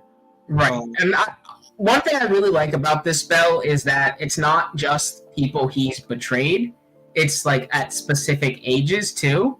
Mm-hmm. So it's not just so it brings him back to a time when it was a fresh memory for him, so it hurts even more, which I think is an extra fucked up way to do this spell. And I honestly have to applaud Spencer because it probably helps a lot with the growth aspect for his father. Mm-hmm. But he pretty much is like, but this version of Spencer is pretty much telling his dad, like, he's like, Raymond tells Spencer, like, tells Spencer, like, a man needs to have control over the inside of his own head. Not everything is personal, Spencer. He's like, "Dad, you're wrong, and I can prove it." Like, "What do you see when you look at me?" Which obviously he sees like, a 9-year-old 10 version of his son. He's like, "Yeah, but the face you're seeing is just a messenger." And the spell was very specific. And again, like what you said, like you're seeing the faces of those you betrayed. It's like your own subconscious is making that call, so at least there's a part of you that knows somewhere in there the real price of all of this. And he's like, "Don't talk to me about price. You have no idea how much I've paid, to how much I've sacrificed for you, not just for you, but for the Aegis, to make things under control and make sure that we're safe." And listen, that's the thing. Like, you should tell me. Like, that's the point of this whole spell. And again, we keep seeing these flashbacks of like Raymond, like kind of being bounded, pleading to be killed. And we see future Spencer show up out of nowhere, flying. And he's just like, he's like, "Yeah, when you're done not telling me about whatever memory it is you're trying not to have, follow me." He's like, "This is the most important part."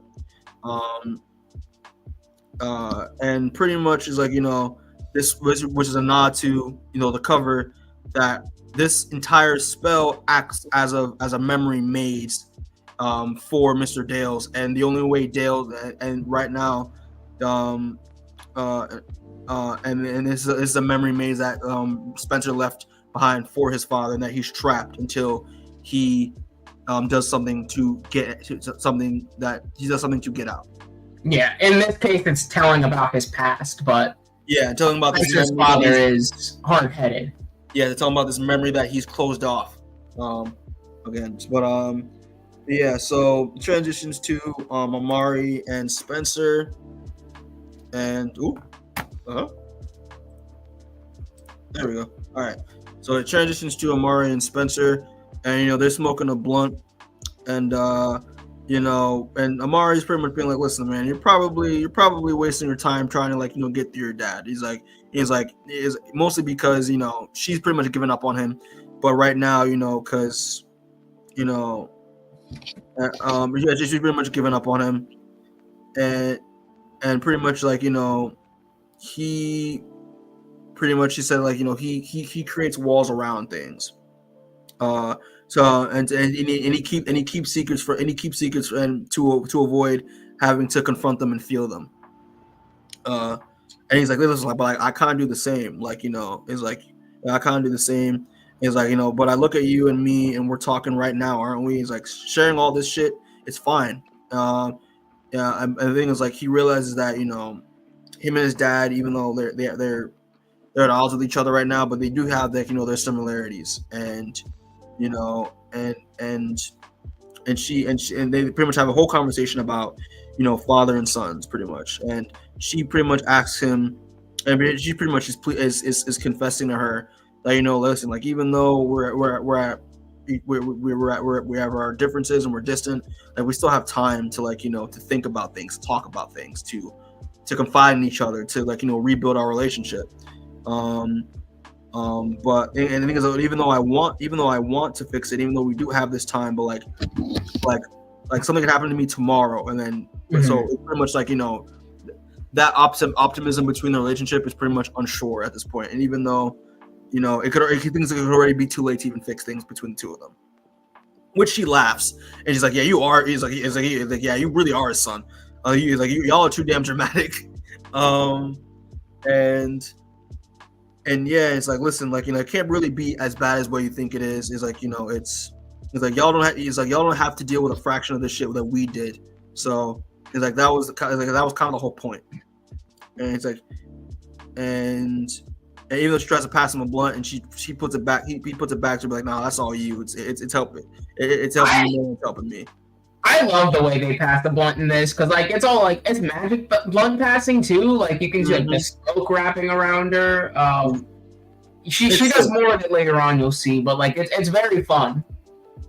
But yeah, she wants to know more about, like, you know, this maze that she's created for him. Like what and he's like, actually views a messenger. He's like, yeah, it appears as the form of the people he's betrayed and or let down. And he's like, damn, that's probably rough business there for a young patron. He's like, it's not supposed to be hell per se, but, like, you know, the only way he's gonna fight it if he's gonna resist what the unlock is going to require him to do. So I just thought maybe he'll realize what the purpose of it is, and just, I don't know, maybe he'll listen to me for once. So the whole point of this maze is pretty much is like, you know, him sharing. He has to share a secret or something personal that he's never told Spencer, has never told anyone before, in order for him to listen. And if him listening, him revealing the secret will allow the messenger to listen to what Spencer is planning. Lester to explain to him what he's planning, so he can listen to him to get his point of view, so they can, like, you know, be on the same team and be on the same terms, and then he'll be able to get out of the maze, pretty much. So this whole thing is a whole trust thing between the two of them. It's a trust exercise, pretty much, right? Relationship building. Yes. And it transitions to the messenger in the spell disguising himself as Raymond's wife, as his mother, and she pretty much is saying the same thing that I just said. The only way you can get out of this is to directly tell your memory, to reveal this secret that you've been hiding from your son, and to hiding from him, pretty much. And the fact that, you know, even though he's sick and tired, Raymond's sick and tired of the game, sick and tired of the BS. He's like, he pretty much, like, he can easily tell this spell down if he wanted to, and Spencer pretty much threatens Raymond. He's like, listen, if you don't get a chance to, like, you know, to confide in me, tell me your secret, to build a relationship, so that, you know, you can actually finally listen to me for once, I will never see you again. I will cut you off. You'll never see me grow, become you know, an adult, become an successful magician. You'll never even see. I'll make sure your grandchildren, your legacy, you'll never be able to see them at all. I'll end the entire Dale's line right now. But granted, that is up to you. And even though Raymond wants to deal with this another time, the messenger Spencer pretty much is like, listen, we know that we don't know that. He's like, the only way we can get through this now is together and do it right now. He's like, there are two roads, Dad. He's like, you remain here until you finish what all of I prepared for you, so that you'll finally know who I am, or this memory that my spell pried loose by accident, another thing in an endless string of things you've kept from me. Tell me what it is. And he's like, I can't do it. Like, I can't do it. He's like, yeah. It's like the first one there started. He's like, the first one there started at the beginning. And he sits down in a chair and starts to, like, tear up. And we get this page of what it looks like Raymond bound by, like, the overseer, and this is pretty much, I believe, the memory, or like the moment where Raymond was caught being an agitator for the overseer, and this was like, this is pretty much them punishing him. And we get pretty much him pretty much tied up in front of like a bunch of nooses, right? So I'm theorizing that Raymond literally, like the overseer, threatened Raymond, the lives of everyone Raymond loved, or even the lives of the entire Aegis, due to his actions. So I think it's really cool. Interesting thing to go around. Like, makes you empathize with Raymond a little more. Yeah, absolutely. Yeah. So transitions to Amari. I think it's like, he doesn't know how to do it. Like Spencer's telling Amari, he doesn't really know how to do it. He doesn't think he was ready for all this. Like, even though he got some friends and some wands, like what else can they do with that? Like, he just wasn't ready. And then she's like, listen, we weren't ready either. It's like, what do you mean? He's like, stand up. And she's dramatic to pretty much give him the 411. He pretty much goes into his mind and pretty much shows him her memories. He's like, maybe your father didn't tell you, but pretty much one of the secrets that he's been hiding from Spencer is that, there was kind of a little bit of a battle that took place, and this was before the Aegis even existed, even before your father and I existed. Like, the ancestors tried to poison, in order to control everyone, try to poison, their needs, their wants, their beliefs. It's like the Aegis controls the belief of ensuring that the columns were never created equal. Certain ones, like Nye, their operatives are given more privileges, their magic a little less controlled than some of the others. The boot pressed not as far down on every neck, which breeds envy, dissent, and even though it's sown by them on purpose, before the long, what the fuck you think happens next? And she pretty much talked about how there was a huge battle, huge war between Civil War, it sounds like. Pretty much like a civil war, yeah, between the Aegis, and that that Raymond, Amari, and their brother were a part of it, and that she was involved in this rebellion, around the same age he is now, and she's like, but it pissed her off because it's like, even though the civil war kind of happened with all the members of the Aegis, it's still we were still fighting a war of someone else's making. It wasn't a war from our fruition, which again it just shows the ancestry, the overseer, again, control. And she said back then there were 7 columns, and due to the war there were only 5 left standing. And she said it was awful, and that I still can't believe that I was involved. And Spencer paused, like, hold on. It's like, this is my dad, and that's you. He's like, but like what? He's like, but what about? He's like, oh, the 4th wall. He's like, be specific. He's like, okay, the use of magic by females is not allowed, which again is the rule that we are familiar with when it comes to the 4th wall. And he's like, how long? He's like, think about it. How long have the walls been in place? And he's like, I don't know, forever. He's like, no, not forever. It's like not even close to forever. He's like, the 4th wall has been rebuilt and revised like half a dozen times. Since the formation of the Aegis, and so no one really even knows what the fuck it even said, like originally said.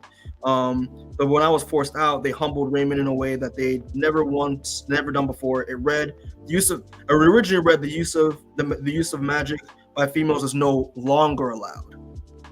Not allowed. No longer allowed. As in, like, they could.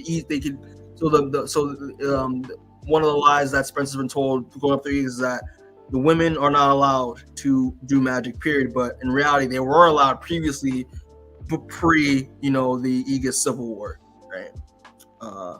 It was interesting. And then the fact that, what's even more crazy is that, history is written by the victors, which is true. Most of the victors were men. and they changed our stories to protect themselves. So in time, we would never know that it hadn't ever been any different. Exactly. So, and the fact that we were all at war, columns were falling, we were exposed. We're exposing ourselves to the outside world. So they found the greatest sorceress of her age, So they found the greatest sorceress of her age, which is known as the Absolute, and gather a bunch of other talented sorcerers to pretty much, as a means to pretty much be the edge to end the Aegis Civil War. And they let us fight, they let us work, they let us do all their dirty work, and they did this all to quote unquote protect them, pretty much protect themselves. And once the fight was over, they brushed it away like it never even happened. And yeah, so pretty much, it's like when we tried to hold on to what tiny bit of progress that we've made, the Aegis just made us fight them. And with your father leading the way, but it didn't go our way. And when they stretched out enough over our necks in front of him, Raymond couldn't take it anymore, and he said the thing that they knew he would say eventually, which was, "Please, no more." All right. So they pretty much, again, even though they due to the war enacting, due to Raymond and Amari, Raymond paid the ultimate price for it, which again, which was either appeal to the overseer and the Ancestors' demands and control, or have them all pretty much be exterminated. And it's crazy. It's crazy shit. He's making impossible choices here. Mm-hmm. It's like, and she says, "There's a part of me that maybe thinks maybe he would have let them kill me like I wanted, but not your." Which I think she's about to say like your uncle. That they killed, but I assume that's what they killed. Raymond Amari's brother, and that she wishes, he has like survival's gut. She wishes that it was her instead of him. But she said, "No, I was good. I was like, but no, I was good, and I'm still pretty good." Oh no, sorry. Spencer is thinking that like she's the Absolute, which is obviously like we see that she's a powerful magician. Obviously, she's seen what she can do, and obviously going through this memory, she knows how strong she is, and she's like, "Listen, I'm good, but I'm not that good," and that the Absolute wasn't me, and that it was never me. So now we get a little bit of a nice little reveal at the end to finish off issue. Finish off issue 12. So we get this woman. We see a familiar apartment, and this woman is talking about what's the status. She's talking to someone on like kind of like an intercom, and she said that Monique is still missing. And that Monique is still missing. We think he has her, possibly Mills, and our contact at the prison sent out a distress spell. And she says, "Just keep me posted." And we don't know who she's talking to, by the way, this mysterious woman.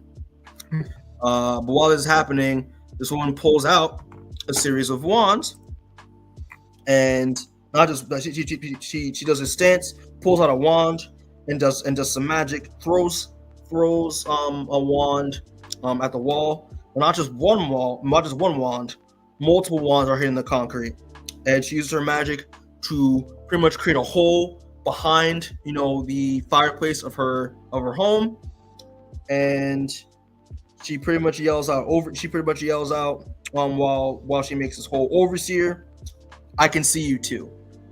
And the person who is revealed to be the Absolute is none other than Mrs. Dales. Dun, dun, dun, dun. With an amazing page of her unleashing her magic, and not just holding not just one wand, but dozens of wands at the same time. That's how you know she's the Absolute. Mm-hmm.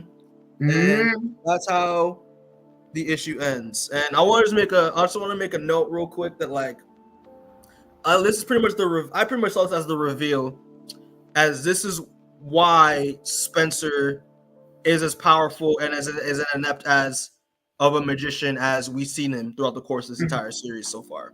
Because that's right. His father is one of the strongest, is one of the most powerful wizards, one of the most powerful magicians in the Aegis, and his mother is the most powerful magician of the Aegis as well, sorceress. So magicianess. Oh, sorceress. Yeah. Yeah. So, like again, he was low key destined to be one of the most powerful sorcerers of like his generation. Oh, absolutely. So I thought it was great. Mm-hmm. And yeah, man, it's is really cool stuff. But this is what shocked me too, Demoan. Like I was because again, this series has not been we haven't had an issue since the series. This issue came out in 2022. Mm-hmm. I thought I was surprised. I was like, I did not know that the series just stopped here. I didn't know that like it was just on break for the past few years. I thought this was gonna be like an ending. I thought this was only like a 12-issue like series. You know what I mean? Mm-hmm. But no, like, I thought that this was just like this ending to like volume 3, volume 2, and then they're working on Act 3. I was like, wow, that's crazy. Like I didn't expect that at all. I was like, wow. Exactly. This is what I was saying earlier, where it feels like we're gonna come to the end of this, and it feels like there should be more, but there's not. Mm-hmm. It's not yet. It feels like should be another 6 issues or something.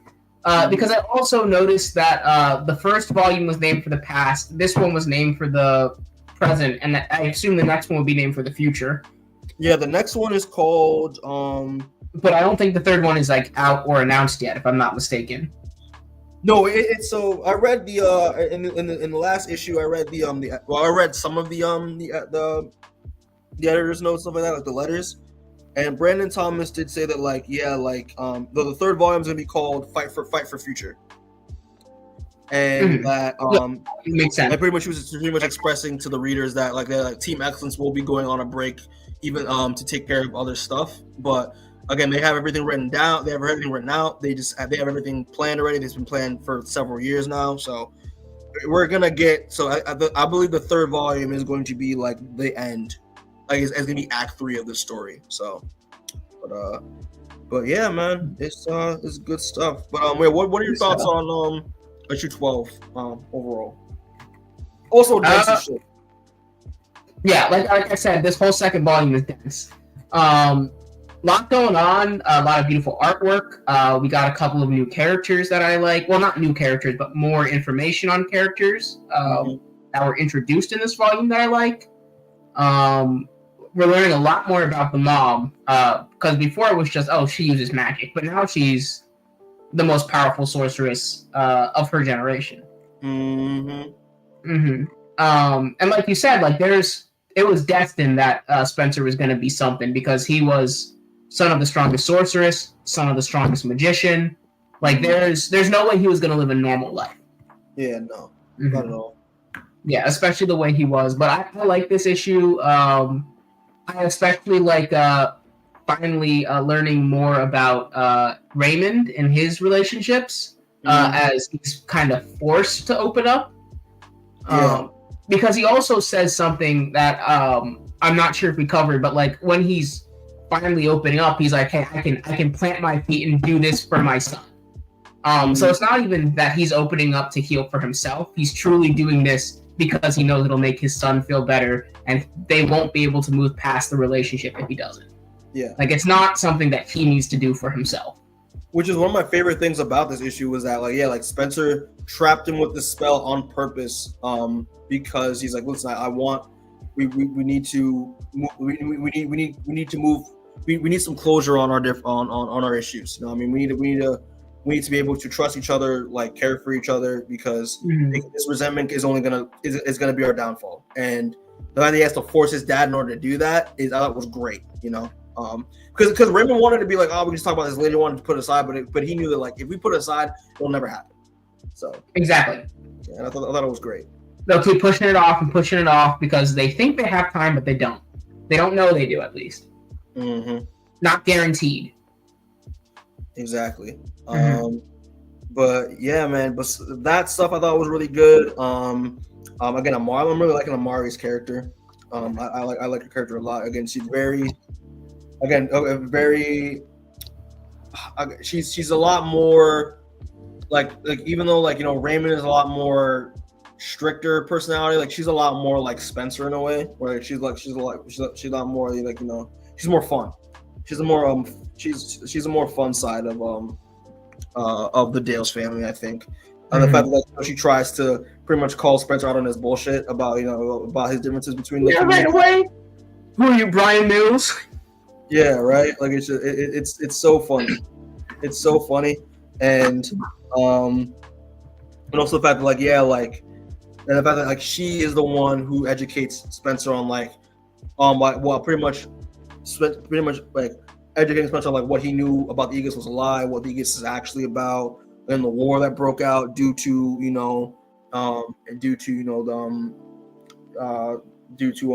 the overseer's actions and all that stuff, and the ancestry and all that stuff, and also like recognizing Spencer, even though your dad was rough on you, like he sacrificed a lot to protect you, but it also was the Aegis' downfall, because she suffered for it. Spencer has suffered for it. The Aegis community has suffered for it. But again, it's under the guise of but even though there is control happening behind the scenes, Raymond is doing this because he genuinely loves and cares about his people. And exactly. And it's great stuff, man. It's really good.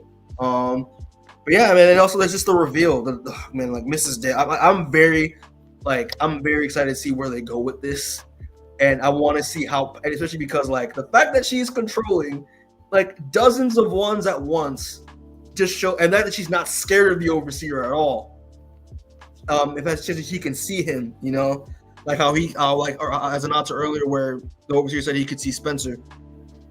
I want to know how powerful she is. Like I'm very curious to see like how powerful she is as the absolute, and how she's going to be. I think it's like he doesn't know. I don't think Spencer knows yet. Yeah, because like Amari doesn't tell him who the absolute is, but the fact that like in reality, like Spencer's mom is probably going to be the strongest ally that he has in this fight to save everyone from the Aegis and from the 10th. And Spencer doesn't know it because his mom is just the simple, loving, caring mom that has been his his emotional support. Now she's gonna be his his physical support with how OP she is.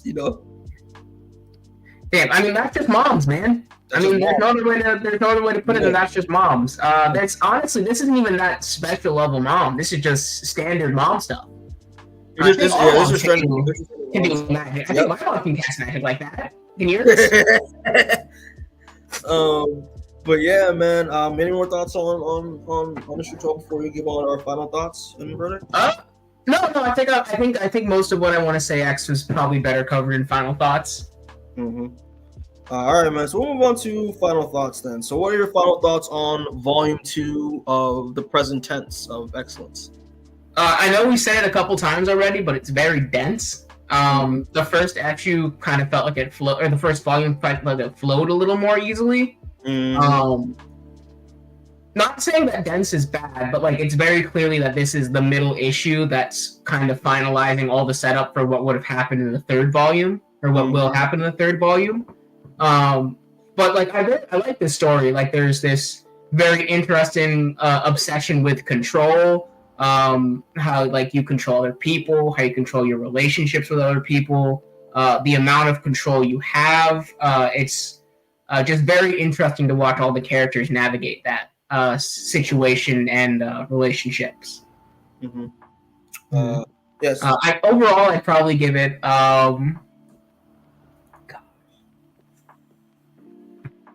like a 4.5 out of 7.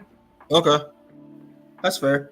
Same thing with you. Like I enjoyed this issue. I did like the other one better because again it flowed much better. But in terms of some pacing wise and storytelling wise. But again, I do love the extra like now like we're into more like more of the character stuff, more of the secrets that are being revealed. Especially like dissecting Raymond and Spencer as not just individual characters but also the relationship. And then learning more about the lore behind the Aegis, getting more to know about the overseer, the ancestry, and then now and what cards are going to be dealt, what cards are going to be dealt with in terms of what Spencer and the cards that are going to be given to Spencer to deal with, with his friends, being tortured, but also his mom coming in, who's going to be a heavy player as well as Amari as well, So we'll see. Like I'm curious to see like what's going to be like the climax of this story, the third act. So I would give I this. think you're going to see a lot of magic and a lot of family healing for sure. Mm-hmm. Yeah, it was like and just with this last issue alone, they've made the like with the last two issues, they made the Spencer, the Dale family, especially the Dale family so far has made proper steps to heal. It's good stuff.